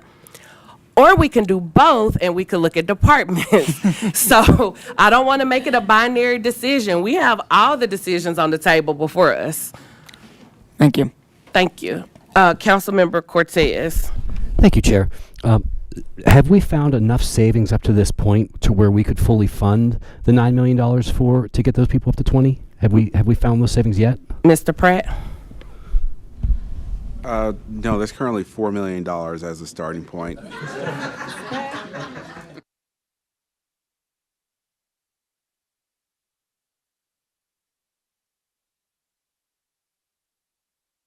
And the answer from MNPS when I asked how many people would only get a COLA, MNPS said 522 people would be the number of people. So again, it's about 450, 500 people from general government that will only get a COLA, and 522 from MNPS that will only get a COLA. Councilor Gad. To your microphone. So is that microphone? Just press the microphone.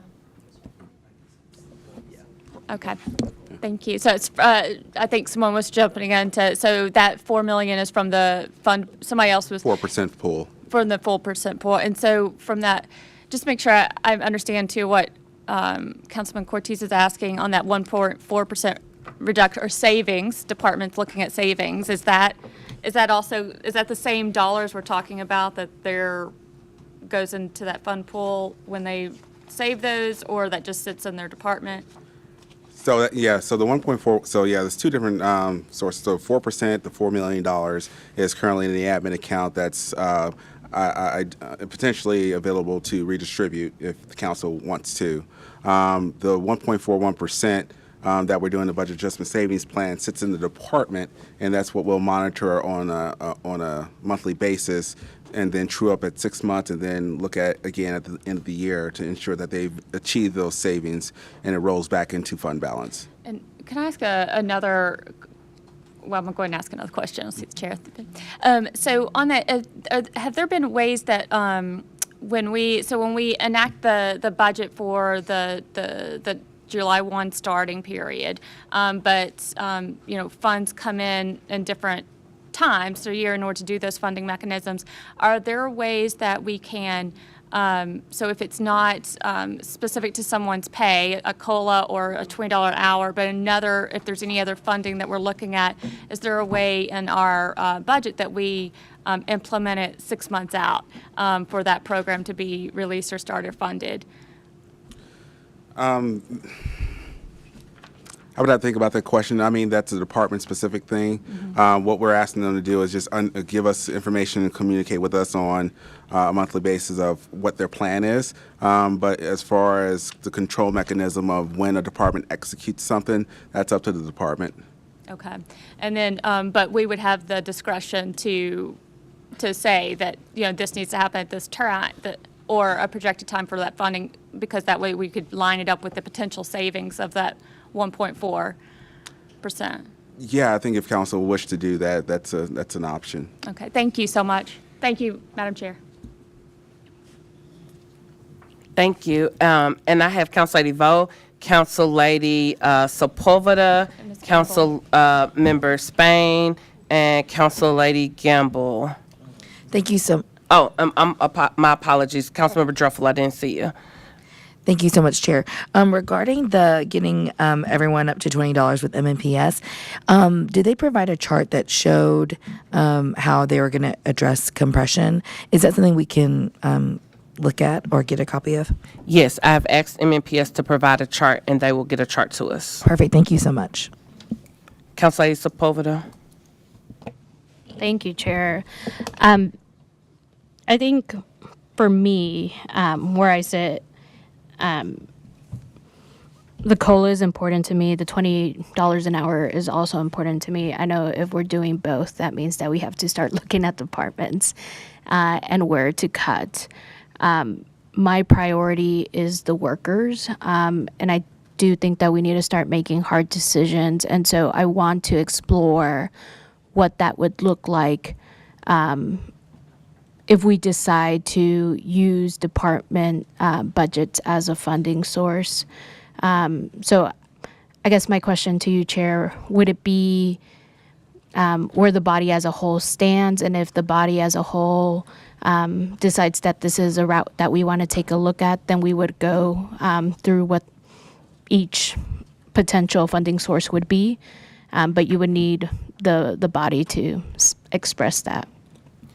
Yes, we would need to know that the will of this body, these individuals in this room, if the individuals in this room are willing to support looking at departments, again, I would love to be able to fund both, because I think both are extremely important. And if it's the will of this body that we can get there by any means necessary, then we can get there. And looking at funding sources is the next thing after we talk about this compensation piece. I wanted us to have this conversation before we started looking at where we're cutting money from, because ultimately we have to figure out how much money we're trying to get to. So if we're doing both of these, 9 and 7 and 16, if we're doing both of these, that's 16 million on top of the other requests that we already have. We have about roughly 15 million, I think, in what I would consider viable requests. And then if you put another 7 million on top of that with the COLA, that's about 22 million. So if we could figure out 22 million, we could do it all. Yes, big number. I personally am open to exploring what that potentially would look like. I'm sorry, could you say that one more time?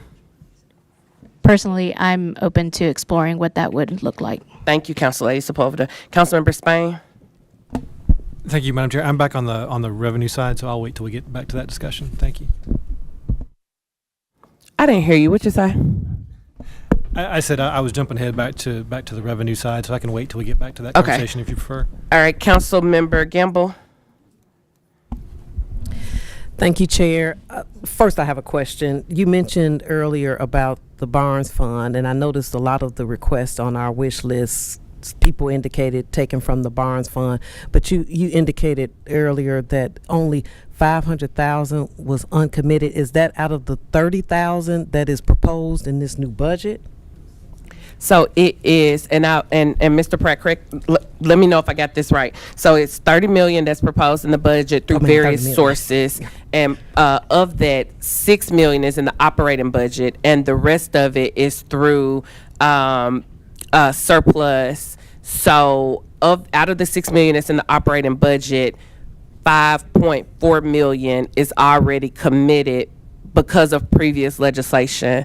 And for anybody that's in a second term, if we remember, whenever we would do this, Councilmember Mendez would always get up and say, hey, you're tying your hands in the future because you are now tying this money to a specific cause. So in the future, you're not going to be able to have that money. So that's what we did with Airbnb, with hotel tax, and I believe there's a economic development one as well. So of that $6 million that's in the operating budget, 5.4 is spoken for through those means.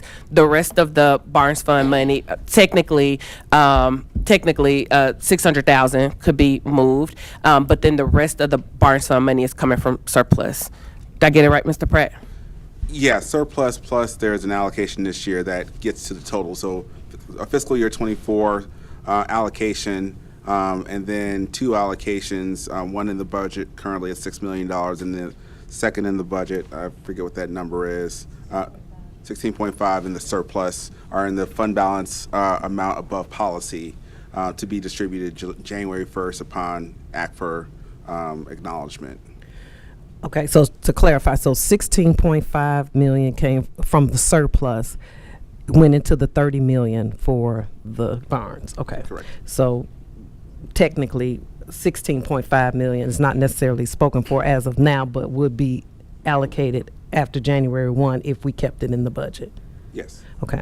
The reason I asked that question is because we heard last night from several community public members about the need to increase pay, particularly our lowest paid professionals in the school system, up to $20 so they can afford to stay to live here. And so housing is an important factor when we're looking at increasing pay for employees. So for me, if moving an additional, we said we need how much? 10 million, so 6 million from that 16 million from Barnes to pay for the raising the MNPS employees up to $20. To me, that would be, I don't want to say worth it, but that would it would address housing for those people, and so taking that from that fund to me would be justifiable. That's what I want to say. And then, okay, I'll wait on the other part because I had another issue as far as where to take money from for other things, but I'll wait on that. So two things to that. I 100% agree that part of affordable housing is keeping people in their homes. So this is a conversation that I've explored with Angie Hubbard and various other stakeholders and Noah and different individuals, and we've heard mixed things. The consensus, and I just want to say before I say this, every single department that we ask, if you ask them, can they afford to have some money taken away? Everybody's going to tell you no. So just put that on the table. But of course, the conversation is that it'll be very detrimental to pull money from them because they're trying to Reach a goal for 20 right. number of housing units. Yes. But the concern about that specifically is that is one-time money, and the only way we can do pay plan is with reoccurring money. Okay. So the $6 million is the only thing that we could tap to do the pay. Now, you could move it for something else that is one time, but we would not be able to move it for pay. For pay. Okay. Okay. Thank you. Okay. Next, we got Councilmember Druffel. Yeah, thanks, Chair. I was going along the same line as Councilor Lee Gamble. I think the $20 an hour minimum is a better investment for us when you take a look at $1,800, $1,900 improvement in wages versus a $200. Love the COLA idea, just as you suggested, and I think you intimated a lot. Where's the best return in terms of investing in our folks? And I think that $20 an hour is worth it. The second question is on process, because if we have a lot of things that we've requested, and yet we don't have sources funding, and that's going to be a big difference if we don't do the sort of get the approval of all the items we want. then that's going to be a major difference in terms of how we determine sources. So I suggest maybe we somehow prioritize or come up with a way to, however you suggest, voting for our wish list, so that we have a target, maybe more so than trying to go at the both at the same time. Just a thought process in terms of process. Otherwise, I think it can get pretty confusing. Thank you. Thank you, Councilmember Druffel. I will let Director Darby speak to why we cannot vote. Unfortunately, we can't take an actual vote today. I think that it's important for the members in this room to learn from each other about what your priorities are through discussion. This is not, this meeting doesn't have an agenda. If we're going to do any actionable items, we need to take action. We need to have an agenda posted. And that hasn't been done today for this meeting. Thank you. Just a follow-up question to that. What's expected outcome of the meeting? Just to sort of hash out what we think in general impressions. Chair, and you're moving us through really well, by the way. Thank you. I appreciate it. I really appreciate it. But is that the outcome that we're expecting, is just to have a great conversation? So the goal is to have a conversation so I can gauge where you all are, so that this is like data collection for me as to what's going in the substitute, right? So if we, although we're not doing a vote, if we go around this room and people are saying, hey, I'm open to looking at departments so that we can do both, then 1, 2, 3, 4, 5, 6, 7, 8, 9, 10, 11, 12, 13, 14, 15, 16, 17, 18, 19, 20, 21. It's 21 people in this room. We could pass a substitute with 21 people. Okay. So 21 people are saying, yes, let's do COLA and $20 an hour, and let's look at departments.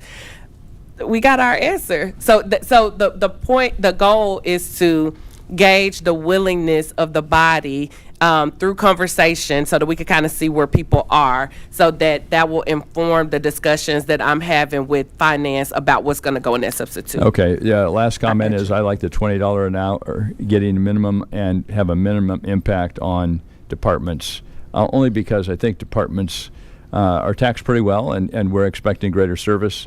And everybody that I know in these departments are working their tail off. So that would be my assessment. Thank you. Thank you, Councilmember Druffel.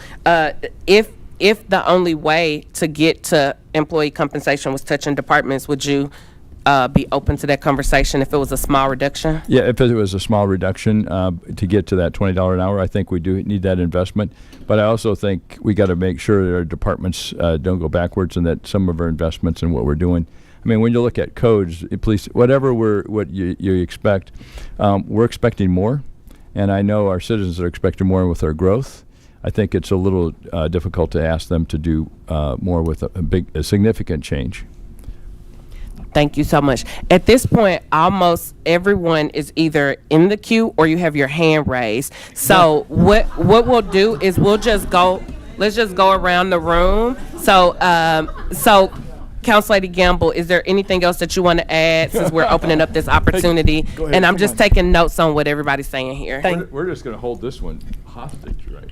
Thank you. I tend to agree with Councilmember Druffel. I think it is important that we look at increasing our MNPS employees that are at the lowest scale up to at least $20 an hour. So like I said earlier, they can afford to, at the minimum, continue to live in Nashville or stay in their home wherever they are. And I look at that, if we have to choose between COLA and that, I would lean towards that as being a more of a priority for me. And if we have to dip into departments to do that, and then I think that squeeze would be worth the juice. Anything else you want to add, Councilmember Druffel, or do you want to go to the next person? Okay, thank you.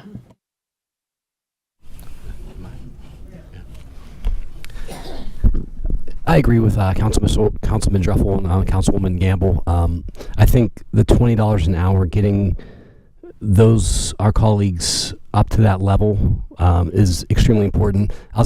I'm stunned that we have 3,000 colleagues that aren't making that. I think the compression makes that number bigger. Excuse me. The compression. Okay, so the compression does make that number big. The direct question that I asked MNPS was how many people are not at $20 an hour, and what they told me was 2,995. So, and my phone is dead, but I'm gonna try to get it powered back on so that I can read the direct language and the text message to make sure that I'm not misunderstanding anything. And that covered 71 different positions, because I also asked what types of positions are they? Like, are these cafeteria workers? Like, who's in these positions? And they said that it covered 71 different positions. Yeah. So yeah, I think that would be a fantastic investment, and I'm stunned that we have that many people below that threshold. And I agree. I think the juice would be worth the squeeze if we have to look at small cuts to departments. But I think with the work our colleagues do already, with what's asked of them, I think taking away too much, that could be. I think we have to be really careful there. But I think for those our colleagues who are below that $20 threshold, that would be worth it.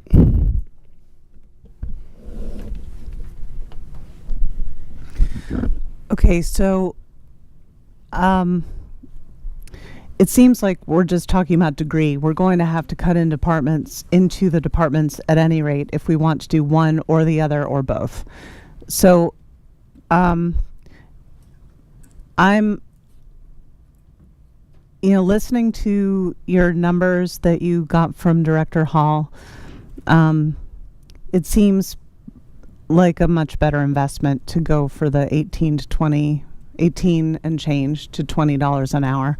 I think that it would be more impactful. I understand that a bigger COLA would be also an excellent thing to do, but if we had to choose and be more strategic and not make cuts that are too deep, that's what I would go for.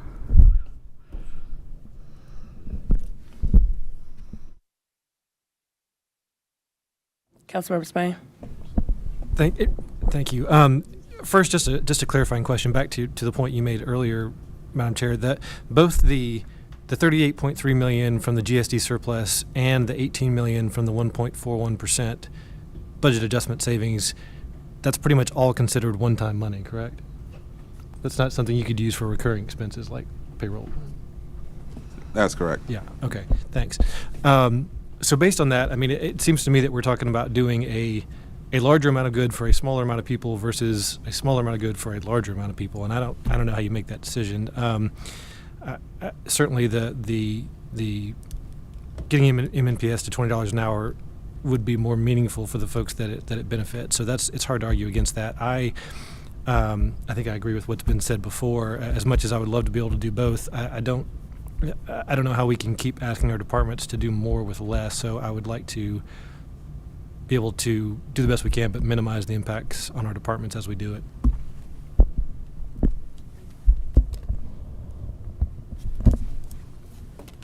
I'm glad we're not raiding the Barnes Fund. I'll just say that. I think that's been a very successful tool, and we need to protect it. I still think of all the teachers who stood up last night and begged for a bigger COLA. I don't know how many of them have been through the fine points of COLA versus merit and step, but I'm or that what we can give them is something anywhere from $200 to $450 extra dollars a year if we do that. So I think we're looking at either affecting 20,000 people, giving them somewhere from 200 to 450, 20,000, as opposed to 3,000 who will get up to 1,800. But if those are the ones that can't afford housing, maybe we have to do that. I guess as a former budget chair, when you actually start going into departments and saying, you department, I'm going to take this money from you, or you department, I'm going to take it from you, that's really difficult. So I don't envy you that job. current chair. Thanks. Thank you. We have had years in the past where council members have suggested, making that 1.4% become some other amount. I don't know if it's. I'm trying to do the math. I think it's just 1.5%, maybe. So to get that total 16 million, I think came out to 1%. To be honest, I don't like any of our options. So I'm not sure I want to make a definite statement, except that I think it's important to protect to remember all the things that we heard last night. We did hear people say that affordable housing was important. We did hear lots of teachers say that they need to feel respected, and we heard some cafeteria workers say that they can't pay their rent. I think I would be more comfortable with an across the board department than let's go rating departments that we don't like, but good luck with that choice. And Council Lady Allen, that was a question very early on for finance about. Do you remember that, Mr. Pratt? It was like very early on about what it would look like if instead of doing like the 1.4, if we went to like a 1.5 or 1.6. Do you happen to remember that conversation? I do remember that conversation. I don't remember offhand what the amount calculated to. Yeah, but I think with that though, we still have to understand, or it still should at least be stated that I think came out a couple different times. We're asking departments to do that, asking them to participate. Some departments can participate. Some departments will participate above and beyond, but some departments may not have the capacity to participate, and the whole of Metro will have to cover that at that point in time. Thank you. And I have some department data that I'm going to share after everybody kind of goes around the room as well. So, Councilor Evans. You have the official worst budget year, so congratulations. Thank you. Thank you for that reminder. But you're doing a good job, and you're doing the best you can. So I feel like I'm open to exploring, I guess, any of these options that we're hearing about. I'm open to hearing from departments on, what cuts could look like. I'm also open to kind of what Councilmember Allen suggested around percentages and what would going from the 1.4, up, what that would look like. But then I'm also really interested in. It may not be appropriate for this budget cycle, but I do think it's a conversation that should happen with schools, in particular to enrollment across high schools, but maybe middle schools as well, because some of the schools, like we're supporting kind of the some locations, that have very small enrollment numbers, and then we have some high schools that have like 2,000 kids attending. And so at one point I'd asked somebody running for school board, would the school board be looking at things like that in the future? And I think at some point they're going to have to start looking at it, because I don't feel like it's sustainable to support every single high school without looking at enrollment data, and also how it kind of piggybacks with teacher shortages and unfilled positions and things like that. So I just wanted to make that comment that I think that's something the school board should be looking at. Thank you. Thank you, Councilor Evans. I may have missed it. If there was a conversation around $20 an hour or a COLA, did you have a strong preference? No, I'm kind of good with whatever the will of the body is. Okay, and if we had to, and you did say across the board, small departmental cuts would be, and I did find the email from Mr. Pratt. Every 0.01% increase of targeted savings is roughly an additional $1 million burden spread across the departments.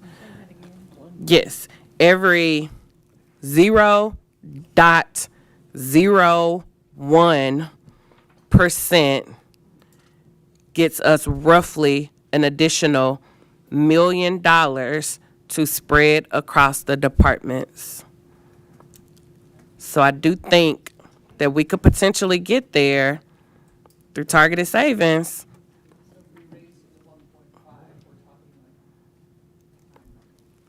So, Mr. Pratt, the question was if we raised it to 1.5 or 1.6, what could that potentially look like?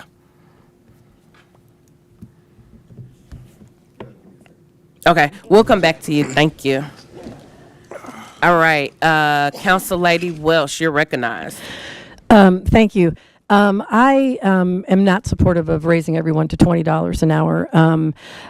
There's a reason that the difference in the cost is from $9 million to $21 million because it's more money for more people.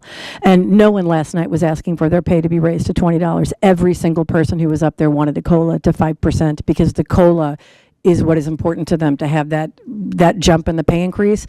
And that $20 an hour, while there is no doubt that many people on the lower end of the pay scale could definitely use that, that is not going to have the same impact on as many people's lives. And we heard that over and over and over again last night.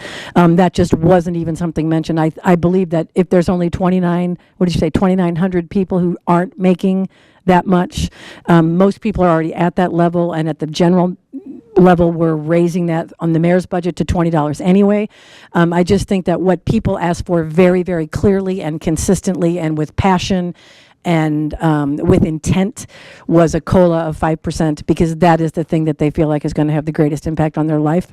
And I think that we should listen to them, and they made it very clear to us, and I just don't think that we should maybe put our interpretation on what would be better for their life in that. So I actually don't support that. I support trying to find the 5% COLA. But as you know, I have my scalpel in my bag for cutting any department. So just let me know, and I'll get on it. Thank you, Council Lady Welsh. I want to be very thoughtful in how I respond to that. I do think I'll hold my thoughts. Council Lady Webb. What I'd like to know.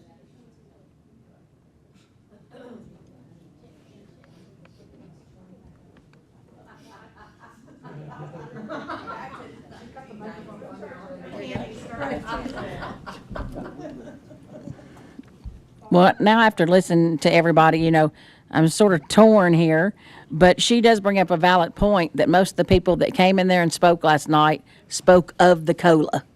I mean, they really didn't speak of the pay raise. They spoke of the COLA. But what I would like to know, because I don't think we've done this yet, if we gave MNPS, because they would get the COLA, correct? The increase of 1% or 1.5%, right? What 1.5? What if we go from 3.5 to 5, they would get that too, right? Correct. What does that raise their level to? The people that are making less than $20 an hour. So getting them to 4% COLA was about $150 a year. So it's about $150 for each 0.5%. So that would be about $450 for our lowest paid employees versus about $1,800 for our lowest paid employees. Wow, it's that much difference. It is, yes. Wow. Because you can't even buy Chick-fil-A for, I'm just saying, but what I don't want to do is do that and then find that $9 million for that, and then we lose 200 other Metro employees in other departments, because that's where they decide to cut. And at that, you're sort of defeating your purpose, because then they have no income. So, I just want to make sure everybody's thinking of everything when we think about this, that it's not just about bringing somebody from 1873 to 20. If we go into these departments and we can't sort of clarify how they're going to cut, and I'm assuming we can't, who's to keep them from cutting 200 of the other Metro employees on the other side? I personally think somebody needs to have a tough conversation with Dr. Battle. That's just my opinion. Thank you, Council Lady Webb. Council Lady Vice Chair. Mr. Pratt. My apologies, Mr. Pratt. No, I just wanted to make sure I was reading it correctly. So every 0.10% is just $1 million. So if you increase it to 1.51, instead of the 16.5 we got budgeted right now in GSD, it'd be 17.5, and then 1.61 would be 18.5, and then 1.71 would be 19, and so on and so forth. So you would have to increase it a lot in order to get, some or increase the target amount to get what you're looking for. And I also want to say there's also a counter perspective to that too, because the vacancies and everything else, and if we're making those kind of choices, you may see some overtime cost increase as well. That's what we would probably expect to see. Like you're going to see some cost somewhere if we're having that sort of balance of increasing the budget adjustment savings plan, and then hiring or holding. They're going to be holding their vacancies because that's where most of the budget is, and then they'll have to incur overtime costs to cover those vacancies. So, I just want to clarify, Mr. Pratt, going from 1.4% to 1.5% would be a tenth. The email says for every 100th, it goes to $1 million. I'm sorry, I must have fat fingered that better than wrong. A tenth, yeah. Okay, so is it so for the record, is it a tenth gets us to $1 million, or does a 100th get us to $1 million? Tenth. A tenth gets us to $1 million. Okay. Sorry. Thank you. Council Lady, Vice Chair Toombs, you're recognized.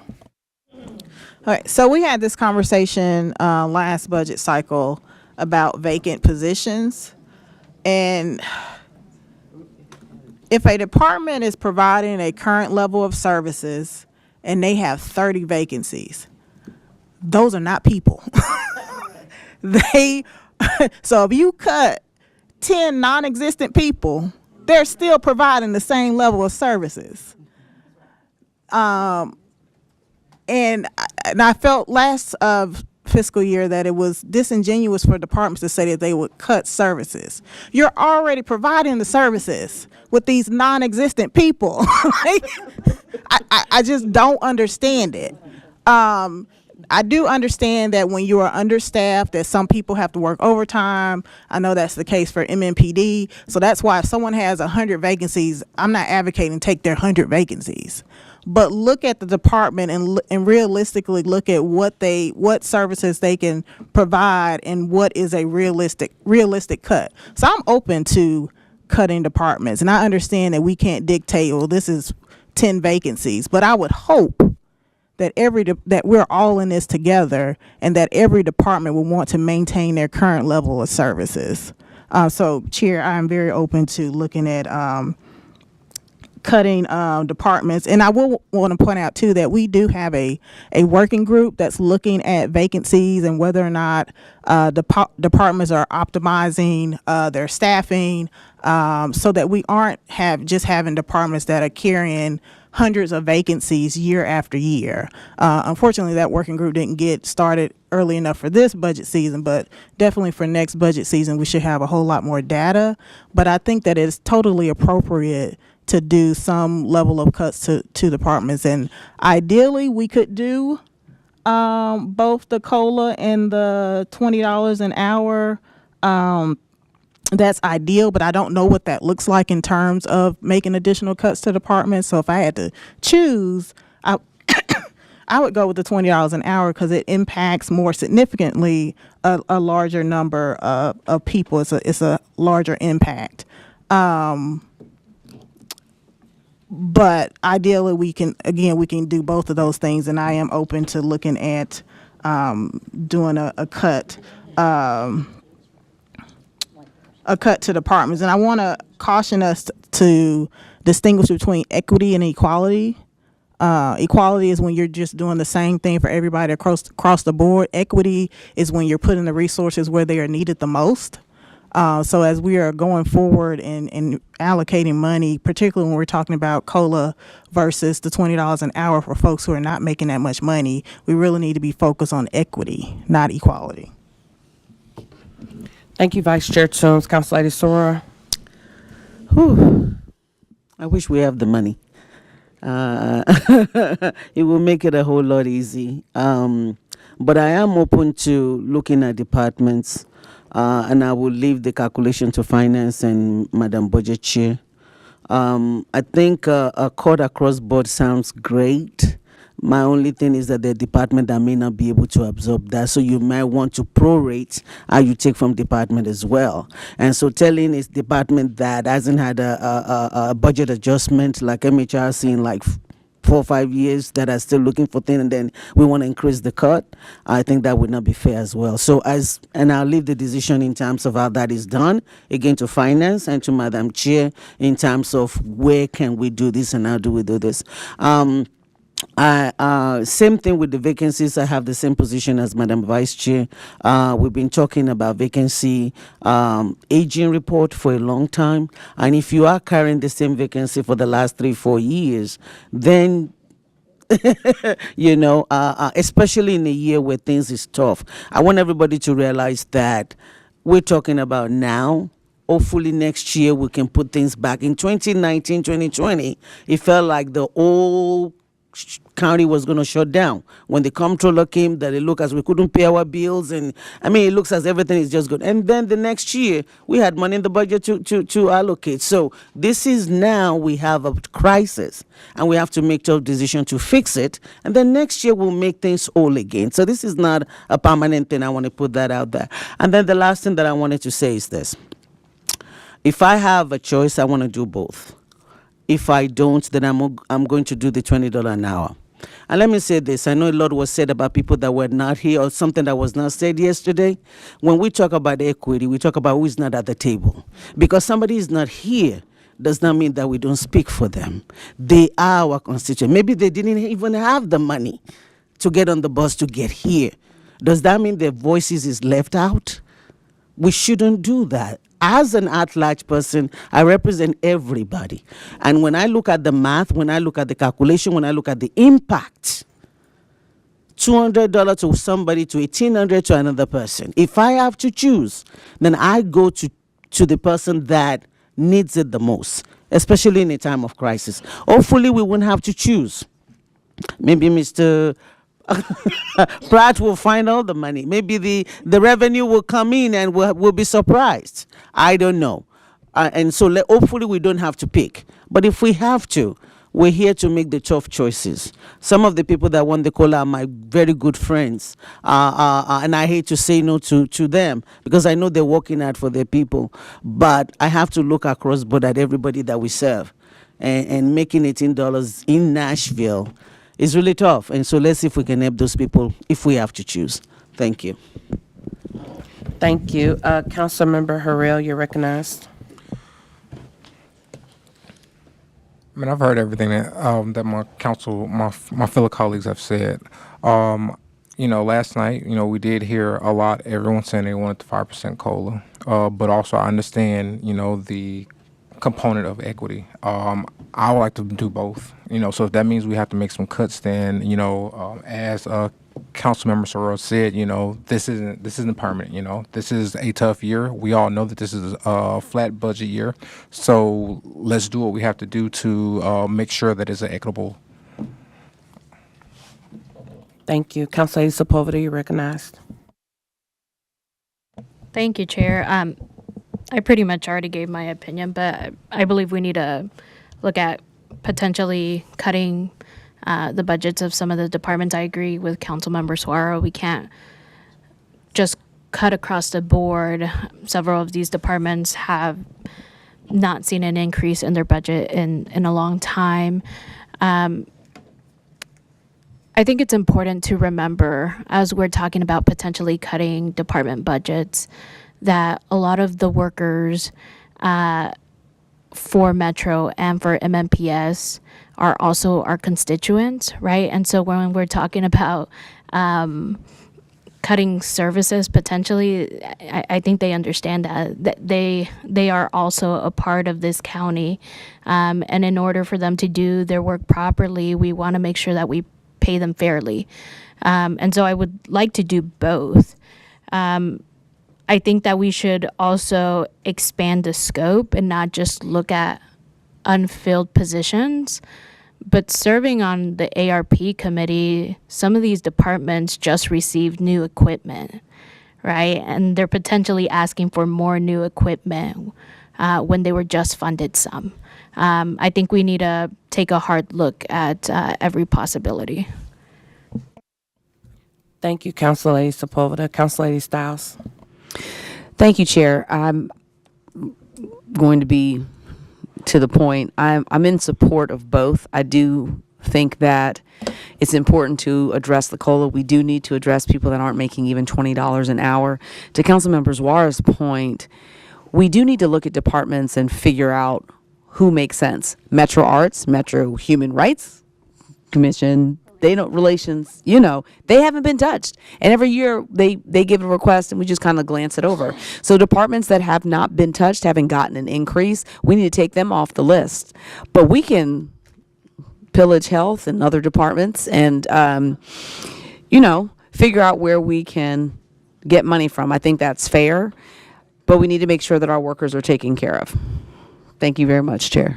Thank you, Council Lady Stiles. Council Lady Vo. Thank you so much, Chair.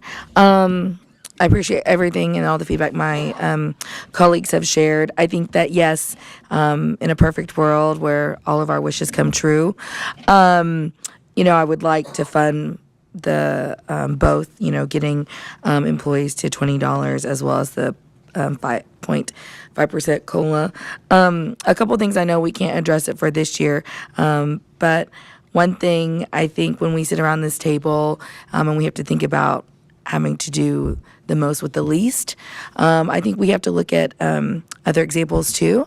When I lived in Japan, the governor in my prefecture in Kumamoto, they had fiscal, issues, and they had to figure out what are we going to do? And he took the initiative to cut his salary by 80%. And I'm not saying that, every leader needs to do that, but I want to stress that when we have these tight budgets, how are our leaders across Metro government making decisions as well? I understand we have certain policies that to me address equality but not equity. And how do we look at that? Because he did that and it was not forever, but it was so that the city could get back on track. And they did. And his sacrifice was to show his people, what it meant to lead. And two, he created another form. I don't know if you've heard of Kumamon. I will share it with everyone. But in Japan, this is the most amazing mascot. But what they did was they created a mascot for their city, and it has brought in billions, with a B, into the prefecture. And I think it's important for us to also think about what can we do to bring in more revenue for our city? How can we be creative so that we can address some of these issues that we are going to face this year and next? So I really hope that, I don't want us to just be so depressed, because it is it's depressing when we're having to choose who are we going to fund, who gets a raise and who doesn't. And I hope that we will be more creative. I hope that we will think outside of the box and not just accept how we have just honestly gone through our processes and just say, well, this is how we've done it and this is acceptable, because it's not. And I hope that we will, come together, and I hope that the leaders will think about it. I understand we cannot say, if you make over 200,000, we can't affect any open range or, what merit increases look like. But can leaders upon themselves say, I choose to do this? And I know I heard other executive directors choose to do that for their departments. And so I really ask that all of our leaders across Metro really think about that as all of us try to make the best decision in this tough year. Thank you, Council Lady Vo. If the conversation about the $20 an hour and or the COLA, where did you stand on that? Was that a both for you? Council Lady Vo. Thank you. Where did you stand on the $20? I had to put my teacher voice on. Listen. Excuse me, I said it at the beginning, Chair. My apologies, I missed it. Was It's it okay. was it both and for you? Yes, I'm both and. I did and say then, that at the beginning. And you're okay with if we have to look at touching departments? Yes, I am. Okay, thank you so much. Council Lady Kimbrough. Thank you. I am for the $20 per hour minimum. I'm also for at least a 5% increase across the board. I am for getting the money from the departments. We have the money, it's there, we need to use it.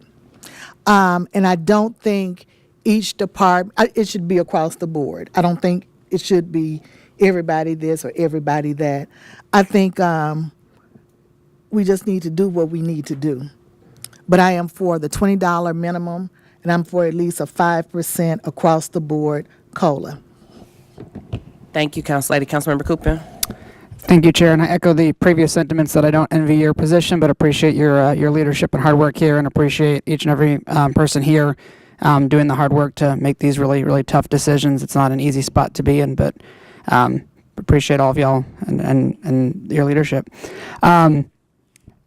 We heard last night from people talking about the struggles of the cost of living here and struggling to make ends meet, and we heard from an individual who, I can believe it, but I can't believe it. Works Starbucks before her teacher shift. So we're hearing from people that are really, really struggling. And I want them to know that we're listening, we hear you, and we're really taking this all into consideration. I think that for me, I would support both looking at the COLA increase to 4% and the $20 an hour. I think that the $20 an hour does make a massive impact.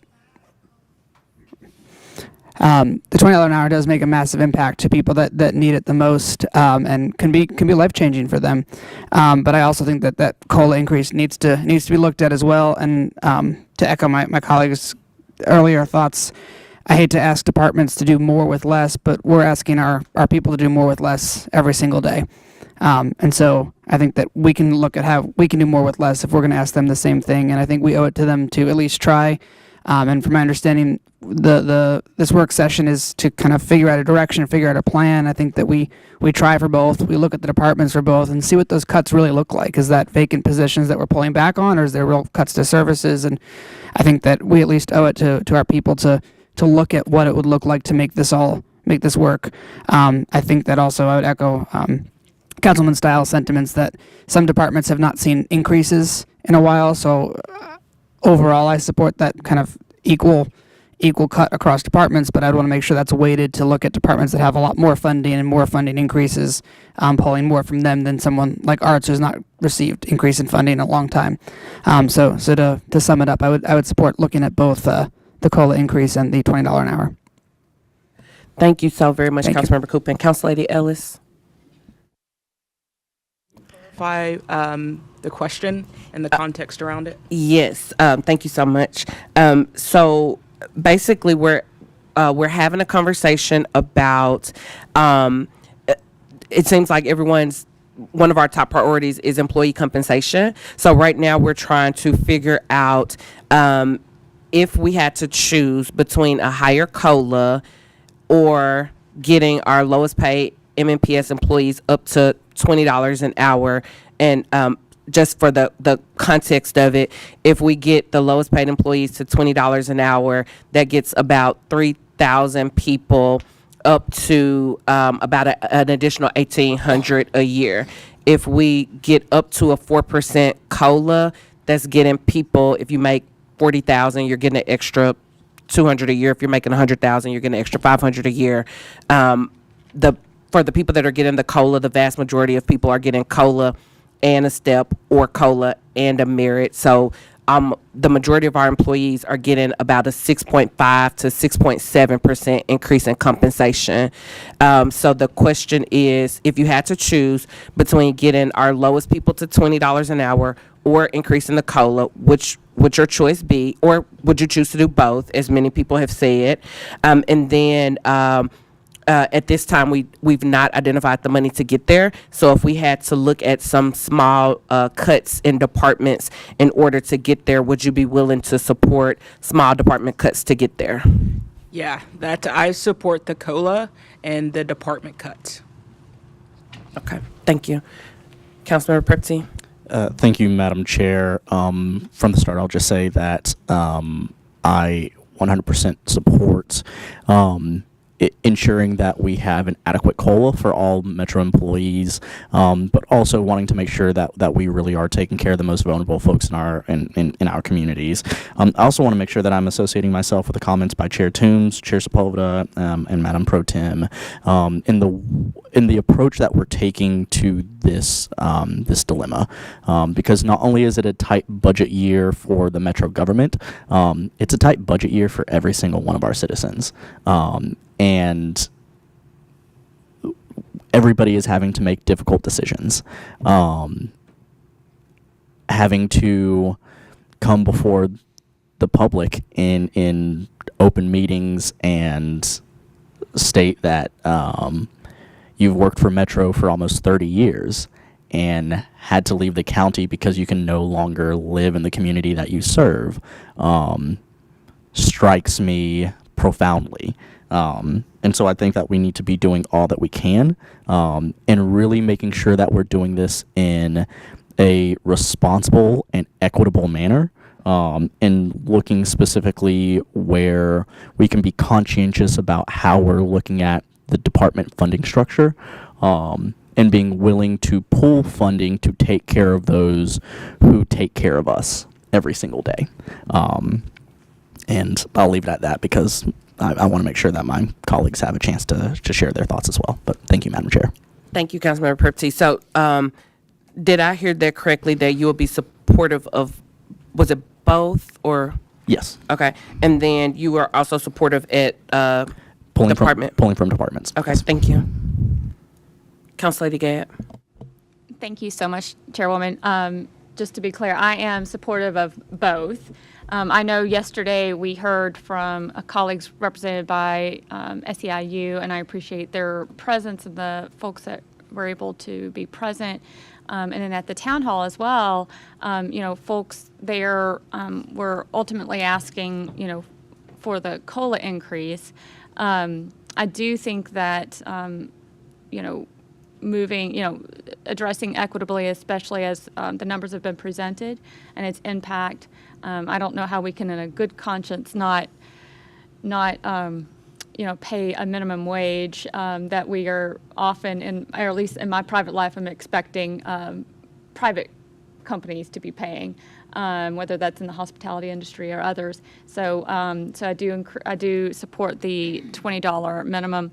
But I would definitely be coupling that with that additional, at least that additional COLA that's been lifted. I don't support moving it out of touching any Barnes Fund funding, so I want to be very clear on that.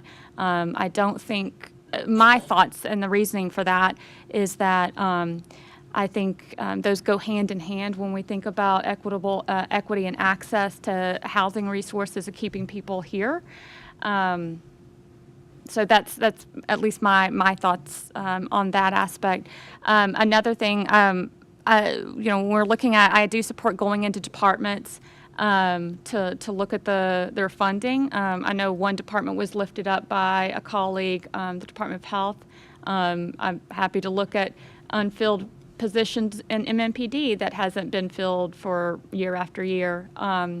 Doesn't seem, I think the rationale from another colleague that unfilled positions are not removing services. I do concur with that. So whether that's in that department, but the departments with the larger budgets, I know they're providing services that we all depend on. I know my district is incredibly always concerned with having services that, whether it's through the police department, through NDOT, through Department of Health or other departments are relying on But I do think those larger departments are probably the places we need to look. I think a couple areas have been lifted up, whether that's the new technology or other areas. So I'd be very supportive of looking at that and taking some of those hard decisions and looking to look at the next year's budget to replenish if that's the place we do take. So we're not permanently removing that potential for service. I think the last thing, let me see here. No equipment. The other thing I would be really open to looking at, so if we're looking at the Workers' Compliance Board or other options to protect workers, it sounds like we have the ability to move the funding mechanisms down 6 months down the road as we get those 1.4% savings in those departments. And so that might be, at least from the previous question I asked, that might be somewhere we could look at funding additional initiatives. But those are my thoughts. Thank you, Council Lady Gadd. And then we're going to go to Councilmember Cash, and then I have some department data that I want to share with y'all. So I know people are packing up, and I know some people have to go, but I do want to have some information I want to share really quickly. Councilmember Cash. Thank you, Chair. I think we should do both, but I got an asterisk that I'm putting out there that I'll get back to in a second. And I'm not asking a question here unless I get something wrong and I want somebody to correct me. But so we asked departments, or the mayor's budget asked departments for 1.4% savings, but some of that savings is needed because those department employees are making either 3.5% or somewhere between 3.5% and 6.5% more because their employees are getting raises, and in part because some of the departments, if they had folks under $20 an hour, like that 1.4% savings is going towards helping those employee salaries get up, right? So I think we should do both, and am happy to kind of up that a little bit to up the salaries, if that's what it's going for.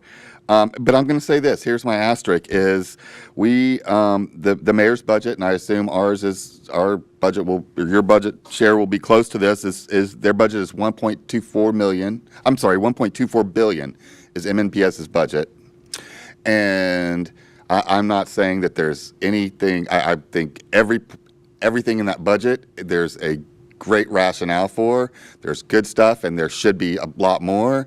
However, the $9 million that we need to get MNPS employees that are making under $20 an hour is like 0.725% of the MNPS budget. Half of that would be 0.36%. So if we're going to get, I think we should definitely cover the 4% COLA. But I think if we're going to get those MNPS employees that are making under $20 an hour to $20 an hour, MNPS needs to meet as part of the way. Like, so let's put up, 4.5 billion and see where they can find 0.45 million, and see if we can come to an agreement to do that. And I'm going to ask a question, and I don't want an answer right now, but at some point, Director Darby, I'd like an answer to this question, and it's what would it take? Like every year, we are the ones seemingly deciding what MNPS employees are, what raises they're getting. Every year it is, and we don't legally have that authority. So what would it take for us to legally have that authority to do that thing that we are pretty much deciding every year? Would it take a charter revision, a charter amendment, or change in state law? I do not want an answer to that right now, but I'm putting that out there. Thanks. Thank you, Councilmember Cash. I asked Maria in the council office to create a chart with me, and I'm going to ask that chart be shared with you all. To be clear, this is what I asked for. What was each department funded for fiscal year 23 and 24? What did they spend in fiscal year 23? What have they spent in the first 3 quarters of fiscal year 24, as well as their projections for the remainder of fiscal year 24? What is the mayor's proposed budget for fiscal year 25? What is the difference in the actual spending between fiscal year 24 and the proposed budget for 25, and the difference in percent between fiscal 24 budget and the proposed budget for fiscal year 25? The reason why I'm asking for that data it's to the point of some of our colleagues about some of our departments are not getting big increases, and some departments do get big increases. So, for example, the sheriff's department FY23 actual was 103,889. So let's just say $104 million in fiscal year 23. For fiscal year 24, we're at 107 million. And the proposed budget is at 116 million. Well, we heard in our budget hearing for the sheriff's office why they had to go up for that $10 million. The police budget for fiscal year 23, we're at $259 million. For fiscal year 24, we're at $305 million. And for fiscal year 25, the proposal is $306 million. So it's only $1 million more than last year. However, going from 23 to 24, that was a significant jump from 260 almost to 305. Let's juxtapose that to social services. Fiscal year 23, they were at less than 11 million, $10,839. Fiscal year 24, $8,670,000, which is the same for this proposed budget year. For our health department, now fiscal year 23, I don't know if this is because maybe with still some residuals from COVID or something, I'm not sure. But for the health department for fiscal year 23, we're looking at 95 million, almost 96 million. For fiscal year 24, it went down to 37 million. I don't have an understanding of what that is. Again, maybe that's COVID. And then for this proposed budget, we're at 39 million. For the library, we're at 42 million for fiscal year 23, 45 million for fiscal year 24, and 45 million roughly for the proposed budget. Parks and Recreation, we're at right at 60 million for fiscal year 23, 67, almost 68 million for fiscal year 24. And then the proposed budget this year gets us back to about 67 million. Human Relations Commission, 724,000 for fiscal year 23, 765,000 for fiscal year 24, 765,000 for this fiscal year. Fire and EMS, 175 million for fiscal year 23, 206 million for fiscal year 24. Right at 206 million in the proposed budget. And I didn't go through all the departments. I did ask for some of the top funded departments. And then I had a couple of departments that I asked for specifically. And again, this will be emailed to you. Public Defender's Office for 23, and I just have a couple more I'm going over, y'all. About 12 million for fiscal year 23, about 12 million for fiscal year 24, and still 12 million for this particular fiscal year. Metro Action Commission was at 93 million, and this could have to do with COVID dollars. 93 million for fiscal year 23, 56 million for fiscal year 24, 54 million now. So what we're seeing is some of our departments do have significant increases over the years, and some of our departments are staying flat or are going down. Mr. Pratt? Sorry, I was just listening to that data, and I just want to make sure, and hopefully you'll share that with us as well. Is that all funding sources, or is that just a general fund? Because some of those departments that are listed have multiple funding sources.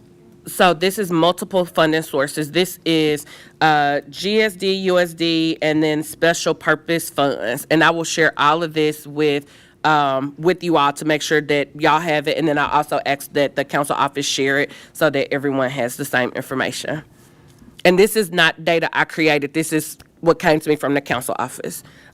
Vice Chair Toombs. I do want to point out, too, for several of those departments, fire, police, I think NDOT at one point, we really ramped up the number of employees. For MMPD, we added the Southeast Precinct and added the full-time sworn officers that they would need for that precinct. So for some of those larger departments, those big jumps are us ramping up their FTEs.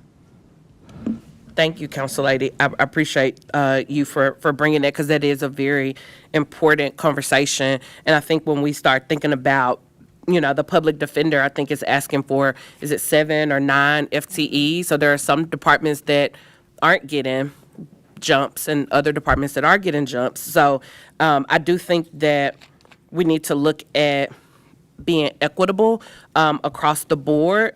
I do think that as far as if we're looking at going into departments, I do think that we need to look at being as equitable as possible. But it may be easier for some departments than other departments when we're looking at some departments having a big budget line item. So, Councilmember Harrell.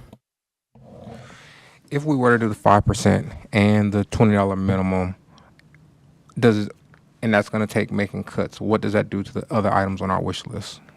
If we get to the 5% COLA, that's $21 million.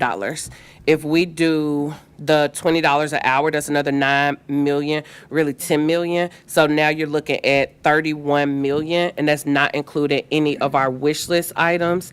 If you look at wish list items, we are at about 15 minus 9, 6 million in wish list items. So here's what I have right now, just kind of as a running list. The worker legislation, the board that Councilor Sepulveda is working on, that's $300,000. Reach, $750,000. The one boxes for the Narcan, $20,000. The nightlife salary bump, $40,000. 2 housing navigators from General Sessions Court, $118,000. Tennessee Justice Center, $60,000. Music City Community Court, $40,000. And we need to get clarity if that $118,000 for the 2 housing navigators includes that $40,000. For the MNPS period products, getting period products in schools, the request was for $300,000. We bumped it down to $150,000. For MHRC, $514,000 for staff and salary. For the school board study and travel expenses, $85,000. The countywide child care study, $200,000. Safe Bar, $75,000. The Mary Parish Center that focuses on domestic violence, $120,000. The varsity spending plan, $544,000. That is for 1 director and 4 positions. The public defender, $951,000. The Indigent Defense and Excellence and Advocacy, that request was $880,000. If we get them down to $400,000. The NFD, the Fire Department Crisis Counselor, $140,000. The Arts Equity Study, $400,000. Judge Blackburn, for the Competency Court, $75,000. Rafa Institute, $500,000. The Spay and Neuter Clinic, $20,000. The Village, $500,000, and maybe they're funded through the health thing that we saw, so maybe we could say that $500,000. Sister Cities, $25,000, and Neighbor to Neighbor, $15,000. Those are the ones that I have kind of flagged as what I've heard as the top priorities. You said what? What's the total? That total is 15 minus 9. That's 6. Yeah, that's $6 million. Everything I just named gets us at $6 million. If we add the getting people up to $20 an hour, that gets us to $15 million. And then each 0.5% of COLA is $7 million. So if you want to get people to 5% COLA, $21 million, $20 an hour, $9 million. 30. Plus the extra that has to go in the fund balance to get to that $9 million. So that's really closer to $10 million. So that's $31 million just in compensation, plus $6 million for wish list items. So that gets us to $37 million. Thank you. Thank you. Yes, ma'am. So in our budget, we do not put anything in the budget that is specific to one particular part of the community. Now, we can see if maybe there's any ARP money, because that was a very small dollar amount, and I think that it is important. It was like 20,000 or something. Was it 50,000? I thought it was 20,000. But either way, it is. I think it is wonderful, and we definitely need to see if there's funding for it. But it would be more appropriate through like ARP funding or another like ARPA money. But for the overall operational budget, we tend to not put just kind of neighborhood district things in it. So if it been more, if it was county, if it was countywide, then that might be something we could consider. Councilmember Spain. I may be thinking about this wrong, but it seems like there ought to be some overlap there between, even if you do the 5% COLA, between that 21 million and the 9 million. It's anything you add to the COLA is going to reduce the amount that it takes to get those folks up to $20 an hour by some amount. You're still going to have to address the compression issue, but it shouldn't be the full 21 plus 9. I don't know how you figure that out, but.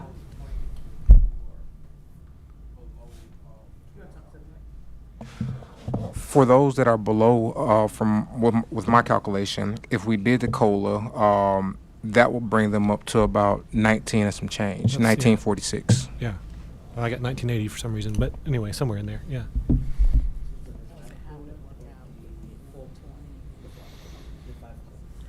So what I believe would happen is that people would get to 20 and then they would get that COLA on top of them getting to 20.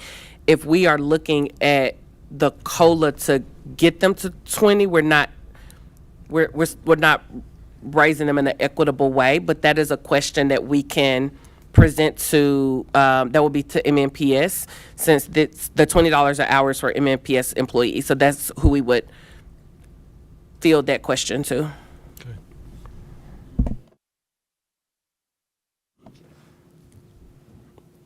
Any other questions, comments, or concerns? So at this point, it is. It is. Chair, I do want to say something. Councilor Soror. Thank you. When I had my budget conversation with union leaders, one of the things that came out was this culture of respect, where no matter what we're doing, that people feel like they're valued and they're respected. I think it's worth mentioning that no matter what we do here, and I want to put that on record, that I would love the 5% COLA because I believe that people work for it and these are the people building our city. But in a tough year, if we're not able to get there, I want to stress that it's not because we don't value the employee, it's not because we don't want to support them, that this is something that is of importance to all of us at this table. It's just where we are. And the first opportunity that we have to make them whole, we will do that. But so I just want to put that out there, that this picking one or the other, hopefully we won't have to pick one or the other. But if we do get there, it's important for our employees to please know that we heard them last night and that we value all that they give to our city. So thank you. Thank you, Councilor Lady Styles. Oh, excuse me, Councilor Soror. My apologies, long day. Thank you, Councilor Lady Soror, and I definitely echo that the employees are the backbone of our city, and we've heard time and time again that, you know, employees don't want us to balance. We should not be balancing the budget on the back of our employees. I think that is very important, and I think that all of us value our employees. I am thankful that the administration and finance got us to where we are with the 3.5% COLA with steps and with the open merit.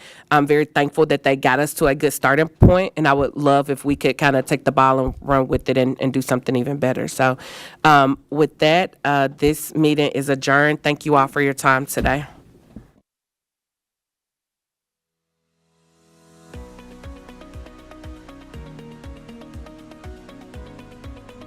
This has been a service of the Metro Nashville Network. If you would like to see this presentation again, or for more information on this and other programs, visit nashville.gov.